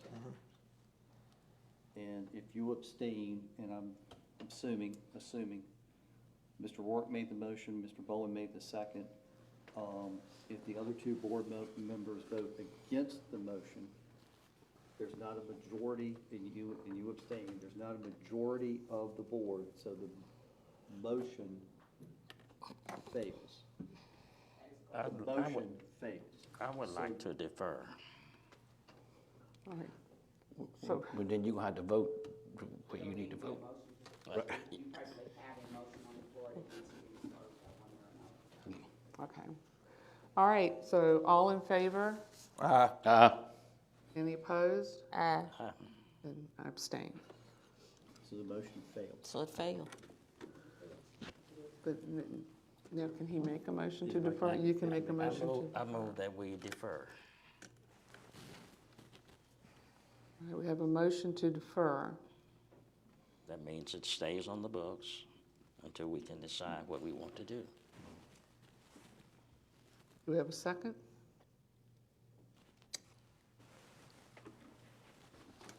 Yeah, so to stay on the books. That's the only reason I vote that way. All right, so we have a motion and a second to defer. Any further discussion? May I ask a question? This is to defer until the comprehensive Until the plan comprehensive Yes. plan. work is I done. don't want to wait till the comprehensive plan, but that's Oh, me. it's close. Steve, how far is it out? I don't know, but don't ask me that question. I failed that lawyer. I never got accepted. I'm like it past high school, so I'm like Zodi out there. I'm no lawyer on that one. I'll ask Todd. You could defer to a date certain, taking into account the meeting schedule of your planning commission. It's got to go back to your planning commission, come back to you. So if you want to make sure that there is a predictable amount of time in which this comes back to you, you could try to do that tonight, if that's not too difficult based on the planning commission meeting schedule. And advertisement requirements that we have to build in as well. Would he need to revise his motion? Since we've got a motion and a second. Right now, you have a motion to defer, and the maker of the motion might accept a friendly amendment to defer to X date, or for What about 90 next days month? by which time you expect the planning commission to make a recommendation. 90 days? 90 days. If that's how you choose to defer. I don't agree with that, but in order to continue on, because I think we should put it in the comprehensive plan that we have now and move forward. Let's do that. But that's not what everybody else agrees on, so but that's do you my wanna- thoughts. Steve, what about putting it in the comprehensive plan now, the one that we have now? And then when you do My humble when we do opinion. the new one, it would carry over anyway. Right, but my humble opinion, that comprehensive plan is not, I mean, I hear what people are debating about, but but it's not really a legal comprehensive plan. It's outdated. It has to be done every 5 years, and we are not in compliance, period. So you're sticking something in that's not in compliance. So that's the law. I didn't make that up. That's what it's, anyway. But we're not in compliance anyway because we still don't have a comprehensive plan. Well, what do you want me else to say? I'm trying to make it So what compliant. difference do- Right. Madam Chairman, Mr. Zodi, put you on the spot. If they were to amend in any shape or form, any issue, the comprehensive plan from 2006, does it not become more current? Does it Yeah, that sounds good, more current. To use a zoning analogy, you'd be bringing it closer to conformity. That's like saying you're trying to make it more legal. I mean. But we deal with that. I don't mean to, I'm sorry, my excuse is caffeine. Right, So right, I no, just I drink get off it. a craft, so ask my coworkers how I am in the morning, or I guess all the day. the issue, Greg, is we can go into the comprehensive plan anytime. We don't have to wait for the 5-year cycle. No, you can just carve out a particular section and amend it. I mean, it's not. And although the state code does require comprehensive plans to be current within 5 years, there's no such thing as comprehensive plan police that are beating on our county or any other county because our comprehensive plan is more than 10 years old. No, sir, not that I'm aware of. Okay. So yes, we're out of compliance from the code, but there's no penalty. Right. But if we have a disaster, it could be a penalty. That's my understanding on a comprehensive plan. But from my professional opinion is, since this is a guidance, a guiding or revisioning document, I don't know how, in your particular example, how that an emergency or disaster or whatever, would impact that. I think it'd be more germane to refer to the zoning ordinance for something like that. I just want to get the procedure correct and move forward. All right, we have a motion on the floor to defer. I gave a weak second. All right, but we don't have any deadlines, just to defer. I would say no more than 60 days. Whoa, they said a comprehensive plan won't be ready till the end of the year, though. It's not that far off from what I'm hearing. All right, but let's back up 1 second, though. We have repealed it. What are we repealing and replacing in this motion? You repealed the existing ordinance. Correct. This is a vote to replace it with Mr. Anzavino's, the revised ordinance. But the wording, they're saying repeal and replace. Because that's the way it was presented originally. Okay. It was repeal and replace. Okay. So we've already repealed, You've already done half of it. but you still got to say it because it's in there. Well, that's the way it was. Yeah, I get it. No, I'm not arguing. You want repeal and replace defer it until it can be incorporated into the comprehensive plan? Yes. But it's always a but. We can't take forever to do that. Let's put a time limit on it. And we'll try to get Todd to finish that plan.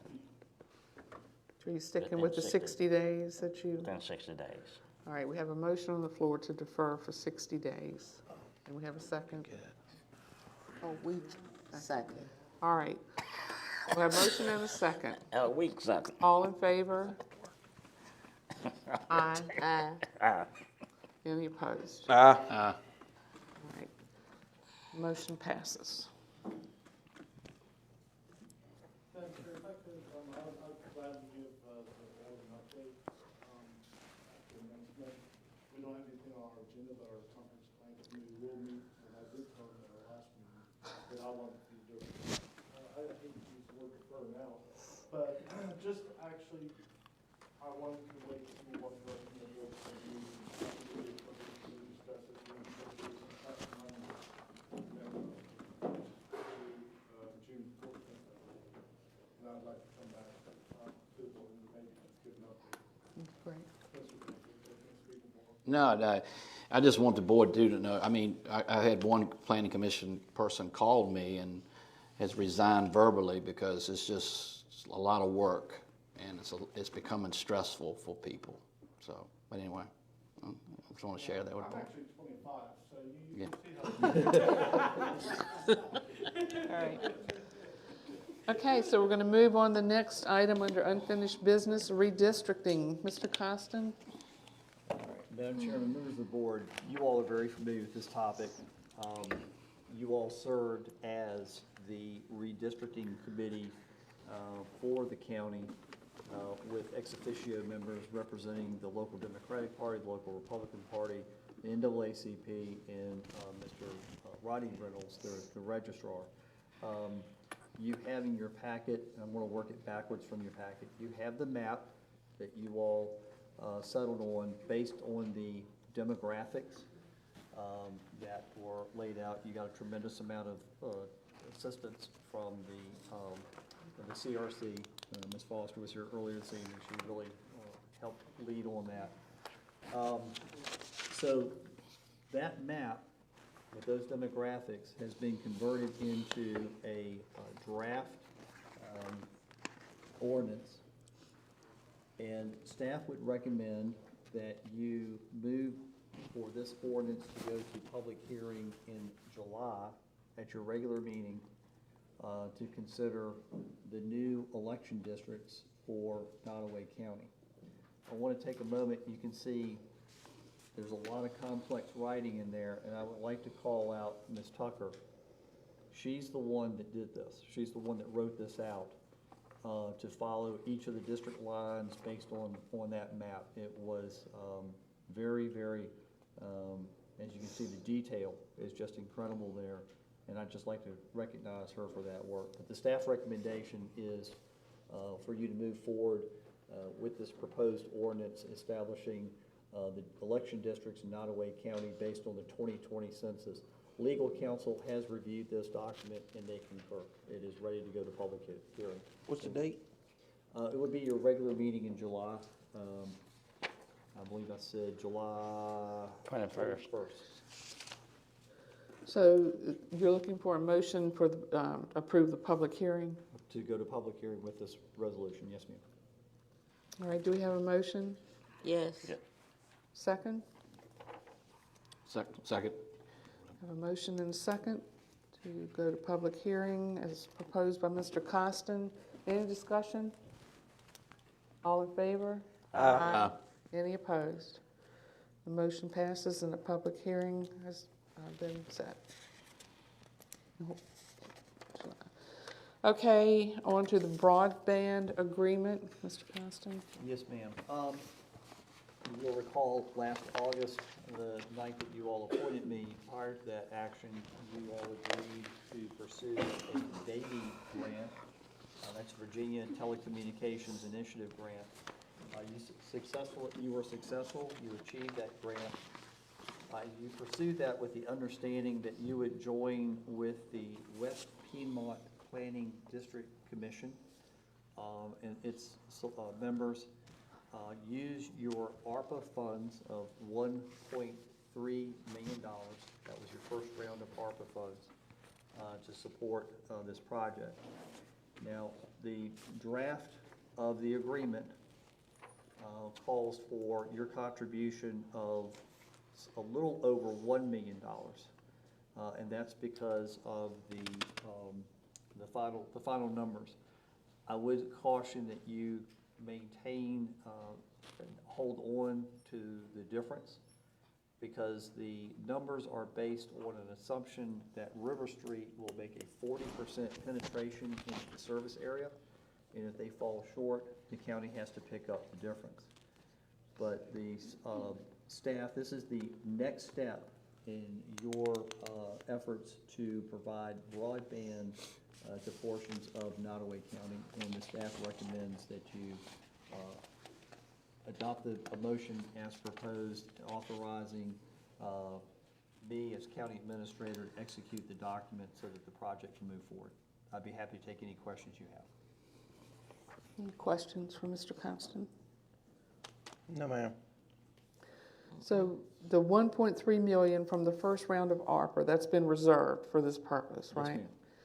And the grant has been approved, Yes, ma'am. and this grant doesn't call for any additional matching funds from us, right? I believe you have to incorporate your portion of the Beatty grant into that as well.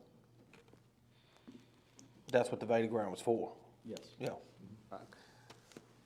And this grant's a sure thing. We've got a commitment. There's nothing that could happen if we sign this agreement and pledge to a total of, how much total? No, more than the total of the grant plus the 1.3 million. Is there anything that could happen that we're going to be committing ourselves to? This grant could fall through? No. I've spoken to the River Street folks. I've spoken to the executive director of West Piedmont. They, in fact, reached out to me today to ask where were we. They're ready to move forward. And this agreement's been reviewed by legal counsel? It was reviewed by Ms. Giles before she left Sands Anderson. All right, so do we have a motion relating to the broadband agreement? I think he's provided a suggested motion in his memo. You Go ahead. Go on, if you want. No, go ahead. I move to authorize the county administrator to execute the agreement regarding installation of fiber optic network and provision of internet access service between Nottoway County, River Street, and the West Piedmont Planning District Commission, paying $3,912,888 of its Virginia Communication Initiative grant and $1,020,172 from the first round of American Rescue Act funds received by the county in 2021 for services outlined. All right, we have a Second that motion. motion. We have a motion and a second. Any discussion? All in favor? Aye. Any opposed? All right, the motion passes. Mr. Costin, we've got fiscal year 2023 budget. Yes, ma'am. When I put this packet together, this was basically asking you all to formalize your work session decision or directed to staff to go to public hearing for, on June 16th, having advertised on June 8th, the FY 2023 budget, anticipating an adoption sometime on or after June 23rd. We have had some ongoing activity with the budget. First and foremost, we still do not have a state budget. Second, the Commissioner of Revenue, I know she was here earlier this evening, has conveyed a communication dated yesterday to all the board members, myself and Ms. Tomer, having picked up a calculation error over a few years that will have to be adjusted this year. And also, she's done some analysis and given us some options on adjusting the personal property tax rates. Ms. Tomer has prepared a document related to this. As she steps forward, I will tell you that I believe these new numbers would help support a couple of things that I believe the board would like to hear. First, we do not believe you need to increase the real estate rate, the 1 penny that you proposed, in order to fund the dispatch position for the sheriff.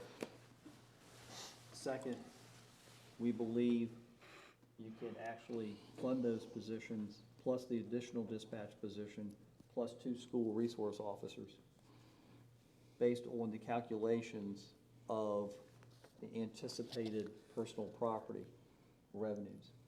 I think everybody's heard in the news heard us before, used cars are increasing in value, not decreasing in value, so the tax revenue off those vehicles is likely going up.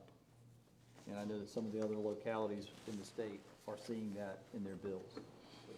Ms. Tubman, you want to walk us through this? Yeah, so I did this just in efforts to make it a little clearer because it's a little confusing when you try to wrap your head around it. Keep in mind, when you're looking at these figures, these are all based on 100% collection rate. In a perfect world, that'd be great. But in the past years, the audits have at least reflected some kind of average close to 98%. So I've broken it down at 3 different levels, 375 per 100 evaluation, 365 per 100 evaluation, and 360 per 100 evaluation. The state requires that localities give a minimum of $1,049,790 in personal property tax relief. We do recoup that from the state. In light of the recent discoveries with Commissioner Hudson and how these percentages are calculated, she's estimating that the total relief that will be given for tax year 22 will be at or near $1,075,790. This is the figure that I have used on the comparison that you're looking at. You'll see each scenario, the consistent factors are the reversal of the proposed 1-cent increase on the real estate. That would remain at 48 cents per 100. The approximate cost of funding the sheriff's request for 3 additional dispatch positions, one of those being a supervisor position, and also funding the sheriff's request for the 2 additional resource officers. Those amounts are shown in what you're looking at as $148,127 and $135,172 respectively. The amounts for the school resource officers does include additional expenses such as vehicles, training, those types of things. Each scenario does reflect the already proposed personal property tax revenue in the budget that you were all presented at $3,630,000. So with respect to the school resource officers, the sheriff's office has already submitted applications for these resource officers. No guarantees, that they will be funded or won't be funded. I think September is what you're expecting. If any or all of the grants are awarded, they would fund 70% of salary and fringes for 4 years. After that, the positions would be, totally absorbed by local funds. And that's the same scenario for the 2 resource officers that he currently has. So in summary, what you're seeing with all things considered, including the commissioner's adjustments to the personal property tax rate percentage, maintaining that personal property tax rate of $375 per 100 evaluation allows the possibility, these are all fluid figures, but allows the possibility of net additional revenue of over $180,000. And this is after funding those 5 positions for the sheriff. Of the same accord, a reduction of the personal property tax rate to $365 per 100 evaluation allows the possibility of net revenue in the amount of nearly $63,000. If you look at the last option, and that's the reduction to $360 per 100 evaluation, there's a strong potential that the county could see a loss in its revenue, and that is the one thing that everybody was in agreement to avoid. I know that's a lot of numbers. I will do my best to answer any questions that you have if there are. Madam Chair. Yes. Is this 2 new school resource officers, so that would give you 4? Yes. Is that correct? Okay. All right. Now, I don't know, so I'm asking. This relief is for 2 years. Are we going to take this money and fund reoccurring positions that are salary? It's 4 years. 4 years? 4 years, okay. Last I heard it was 2. Okay. The tax Oh, reduction. you're talking about The the tax reduction. Oh, yeah, that's. That's what I'm talking about. Yeah. The 4, the officers that are carried over, the new officers, we would anticipate having to pick them up in entirety in 4 years. Okay. And I'm fine with that. I just wanted to make sure everybody had that understanding. I mean, we got the relief for 2 years, and you could get that. But we have to be working towards picking them up in 2 budgets. So this temporary relief was related to relief based on the increasing value of the vehicles, used vehicles. That is separate from this error in calculation that has occurred on tax relief. Yes, So is that incorporated in here, additional revenue from that? Yes, it's cumulative, yes. But is that incorporated into your? Yes.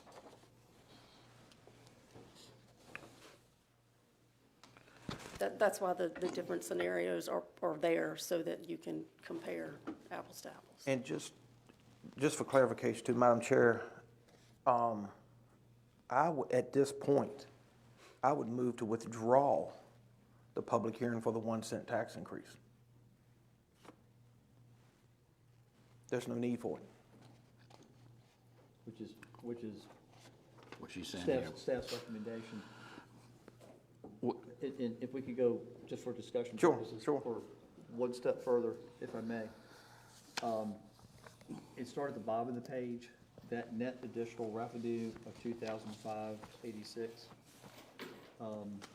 That's a little concerning. As Ms. Tomer said, we set out looking at this saying we didn't want to lose revenue. And again, as Ms. Tomer said, all these numbers assume 100% collection. We know we've never had 100% collection. It's been in the high 90s, which is good, but it's never been 100%. So the staff does not recommend going as low as 360. I think we'd be comfortable with 365. It would give you a little extra additional revenue, a little buffer. I'd be more comfortable staying at 375 and spending the money as it's indicated. And the reason for that is, we've heard it repeatedly tonight, the economy's not good. Counties don't get a pass on gas prices or supplies or anything. I think we could very easily be comfortable with 365, but if you want real cushion in light of the next, what I've been told, into 2023, I heard that on the news this morning, the 375, you might want to consider holding the 375, but if you want to drop, I'd drop to 365 and no further. Can I ask a question? Has anybody got an average per person what this increase is going to be? What the average person paid in Nottoway County, and even if we dropped to 365, what is their average going to go up to? I mean, we've asked Commissioner Hudson a couple of times, and I know that's a question she's been, burning the candle at both ends trying to figure out, but I don't think at this point she has that figure that she could provide you. Because, I mean, I don't want to play semantics. I want to be very clear. This is a tax increase without asking for a tax increase, even with the tax reduction. And at our last meeting, I mentioned the tax increase because I felt like the board was getting ready to go to public hearing without addressing the sheriff's request, and I thought that was reckless. That's just my personal opinion, and reckless may not be the right word, forgive me. But I felt like the money was there. That's the reason why I'm asking to also withdraw the public hearing for a tax increase, because I would not support that. We need to call it what it is. We are taking money from the citizens, even though we're reducing the taxes, but they're gonna get hit. And I want them to know what's coming. But I'm in support of getting that sheriff what he needs. I'm in support of getting those additional resource officers there. And we can work towards that, absorbing that in 2 years. But this is, it is what it is. We're taking additional funds.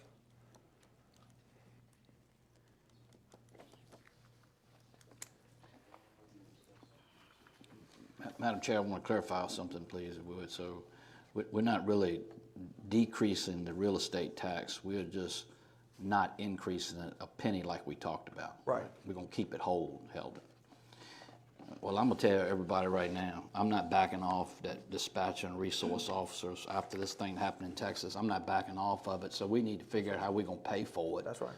And And I know a lot of people are hurting, but I'd be darned if I'm gonna sit here and watch our children get shot up and we don't do something about it. So I'm letting you know I'm not backing off of that. And if people want to call me and get ticked off, because I pay taxes too. I don't want my taxes to raise. I don't want my vehicle to cost more money, but I am not gonna sit back and watch somebody get hurt when we could have done something about it. Amen, bro. So anyway, that's the way I feel about it.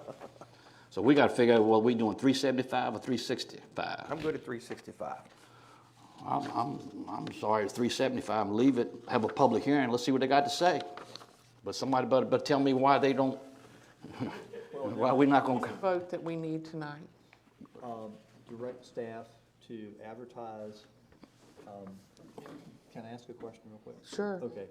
If we advertise at 375, the board could adopt at 365. 7 days later. Right. So you can advertise, you can lower the rate when you adopt. Okay. So that would give you your opportunity to hear what people have to say. Okay. I'm all right about that. So we would stay at 375, so the board's motion would be to advertise the budget as presented by staff, with no change in the tax rates. Including Yes. no Yeah. raise to the personal property. Well, that's right. That's right, no change to. And real estate. Real Right. estate, hold it, real Right. estate That's right. at 48, and personal property at 375. Okay. And we can rework the numbers, show you what that will look like, but that clears us so we can get it to advertisement. Yep. And who wants to put a motion on the floor? I move to go to public hearing as, to allow the staff to produce the documentation as presented with no tax increase, no Second tax that. reduction. We have a motion and a second. Any discussion? Second. I know, I just said that. All in favor? Aye. Any opposed? Thank you, Ms. Katie. Thank you, Katie. Good work. Okay, so we're moving on to new business. Mr. Costin, reappointment to the Department of Social Services Board. Yes, maybe you have a correspondence in your packet from Ms. Reed, who was here earlier this evening. Mr. Rourke's appointment to the Department of Social Services Board will expire at the end of this month. And the board's pleasure is to reappoint Mr. Rourke. That is staff's recommendation, so that the board can maintain representation on that important board. Mr. Rourke, I'm assuming you're in agreement to the appointment? Yes, ma'am, I love that group over there. Wonderful group, top to bottom. All right, so do we have a motion to appoint John Rourke to the Nottoway County Board of Social Services Board for the period beginning March 22nd, ending February 26th? So moved, Madam Chair. You have a second? Second. A motion and a second. Any discussion? All in favor? Aye. Aye. Any opposed? Motion passes. Good job, John. You're doing a good job on that. And Mr. Costin, appointment to Piedmont ASAP. Yes, ma'am. Madam Chairman, members of the board, in consultation with the sheriff, staff is recommending the appointment as Chief Deputy Fulford to represent Nottoway County on the Piedmont Alcohol Safety Action Program Policy Board, generally known as ASAP. So moved. Second. Motion and a second. Any discussion? All in favor? Aye. Any opposed? Motion passes. And approve the appointment of Chief Deputy Fulford to serve on the Policy Board of Piedmont Alcohol Safety Action Program.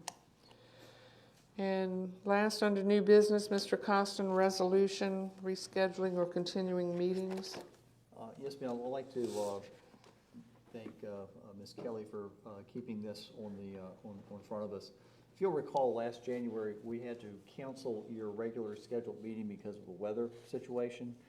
And we were able to re-advertise that meeting, but we were not able to go forward with public hearings relative to zoning.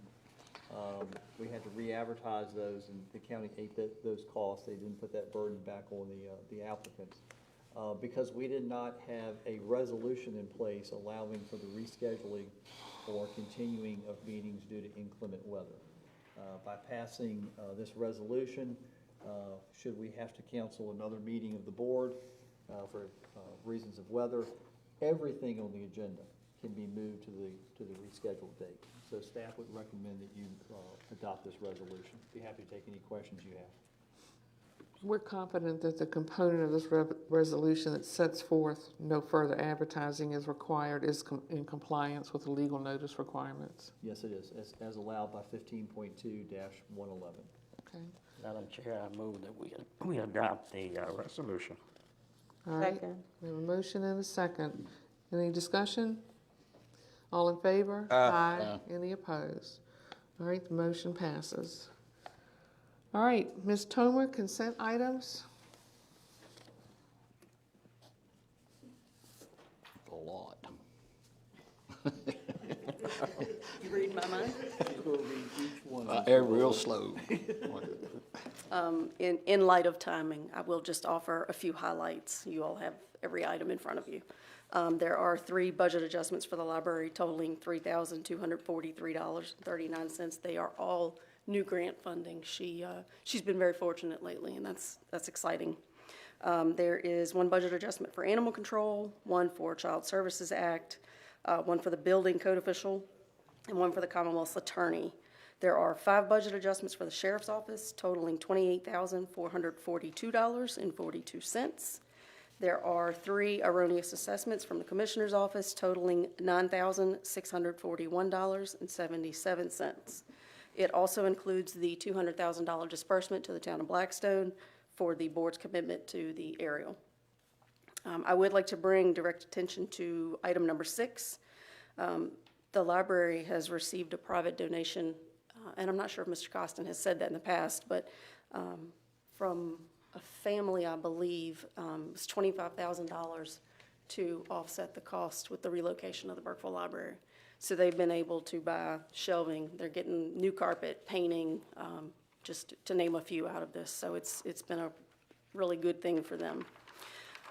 Item number 16, grant for the sheriff's office requires execution by the county administrator. I have that reflected in the motion in front of you. Like I said, that's brief, but I'll answer any questions you have. If not, you do have the suggested motion. Let's see. All right, any questions for Ms. Tomer? No, ma'am. All right, does anyone want to present the suggested motion? Madam Chair, I move that we approve the consent calendar. Well, it's not a calendar, we did it so long calling it a calendar. We did. Agenda. The agenda. And the motion needs to include that she has a suggested motion. It needs to include the authorization for county administrator to execute the grant documents for the sheriff's office. All right. So you incorporate that into your motion? Yes. All right, we have a motion. Do we have a second? Second. Any discussion? All in favor? Aye. Any opposed? All right, motion passes. Any questions on the correspondence information items that are in our package? I noticed that a letter thanking us for the SPCA donation. Does the county make donations? All right, what that, Madam Chairman, members of the board, what that's from, if you'll recall, we found the plates, the license plates. That's right. There was a misdirection of those funds over the years. We caught it for the 2021 year, and they sent us a thank you note, but then we went back with DMV and corrected it back to 2005. That's why that number is fairly significant. That's about probably 15 years worth of donations. Okay. But that's, I think that's their standard. If you send them something, they'll send you a thank you note. Right. And county administrator report? For the sake of time, you have the report before you. If you have any questions, I'd be happy to take any questions you have on the report. Any questions? No, ma'am. Okay. Comments from members of the board. Vice Chairman Bowen? None right now, Madam Chair. Just keep all the families in Texas in your prayers. And I know it's Memorial Day coming up, and we live in a country that I'm thankful that so many people died for our freedom, and we've been very blessed. So I just want to say that. Mr. Rourke? Yes, ma'am. First of all, I want to again thank the Sheriff's Department and all the other departments involved with that incident that involved the shooting and stealing of the vehicles. I just want y'all to know that the sheriff's department probably saved that boy's life. And citizens around here fed up with that. The sheriff's department saved that boy's life. But also, I want to send a very heartfelt thank you to all the people that reached out to me while I've been going through these issues with my knee and my heart. It's very humbling, and it's very, very much appreciated. You don't know how much it's touched me, so thank you. Glad back on your feet too, John. Ms. Simmons? No. Mr. Thank you. Vaughn? All right. Now, is this the correct motion for closed session? Is that- has it Yes, been- ma'am. Yes, sir. It is. Ms. Simmons, would you like to make a motion for us to enter And closed don't let session? Steve read it. I destroyed it. Okay, motion to adjourn into closed meeting pursuant to the Code of Virginia 2.2-3711A3, discussion or consideration of the acquisition of real property for a public purpose or the disposition of publicly held real property where discussion is an open meeting would adversely affect the bargaining position or negotiating strategy of the public body, specifically property in or near the town of Crew, 2.2-3711A7, for consultation with legal counsel and briefing by staff members or consultants pertaining to actual or probable litigation, where such consultation or briefing in open meeting would adversely affect the negotiating or litigating posture of the public body, specifically regarding zoning, litigation, and litigation concerning personnel, 2.2-3711A1, assignment and performance of Pacific County employees, specifically related to personnel matters now pending in the county administration, 2.2-3711A5, discussion concerning a prospective business or industry or expansion of an existing business or industry where no previous announcement has been made of the business or industry interest in locating or expanding its facilities in the community, specifically business in or near the town of Blackstone, 2.2-3711A6, discussion or consideration of the investment of public funds where competition or bargaining is involved, where if made public initially, the financial interests of the governmental unit would be adversely affected, specifically regarding water utility matters. All right, we have a motion. Do we have a second?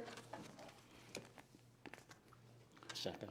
I'll second, but I'd like to have discussion before we go in closed session. I mean, I'm not kidding about this now. So we advertise that we meet May 26th. If we get in and go into May 27th, is that illegal? Your meeting continues until it's adjourned. Wow. We Okay, good. I was We hoping to good. get You got out. I mean, this legal stuff is killing me, dude. All right, we have a motion and a second for, to enter closed session. All in favor? Aye. Any opposed? Uh, All right, this meeting will now enter closed session. You are doing it. You pickpocket. It keeps coming. Why is it coming in my I pants? told her that I learned that in Want Mexico. me to do the come back to you? Yeah, sure. There it is.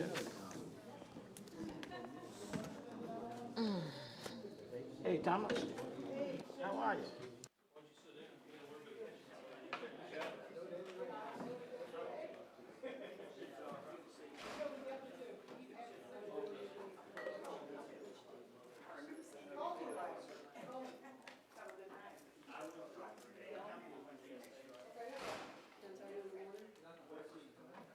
Let me ask you, that guy Michael Woody, that's the first time I've heard of that. Michael Woody, the guy who did the special exception. Okay. He mentioned, I don't know if he's just talking about this, speaking out of his ass, but is it something, have you ever gotten complaints on that? Okay. Are you gonna be in tomorrow? Yeah, I'll be in tomorrow. Tomorrow afternoon or late morning, right? Or, no, wait, Sheriff's always on duty, so. Exactly. I'll be on. See you later, Mr. Sheriff. All right, see you later. Okay.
I thank you for hanging with us, buddy.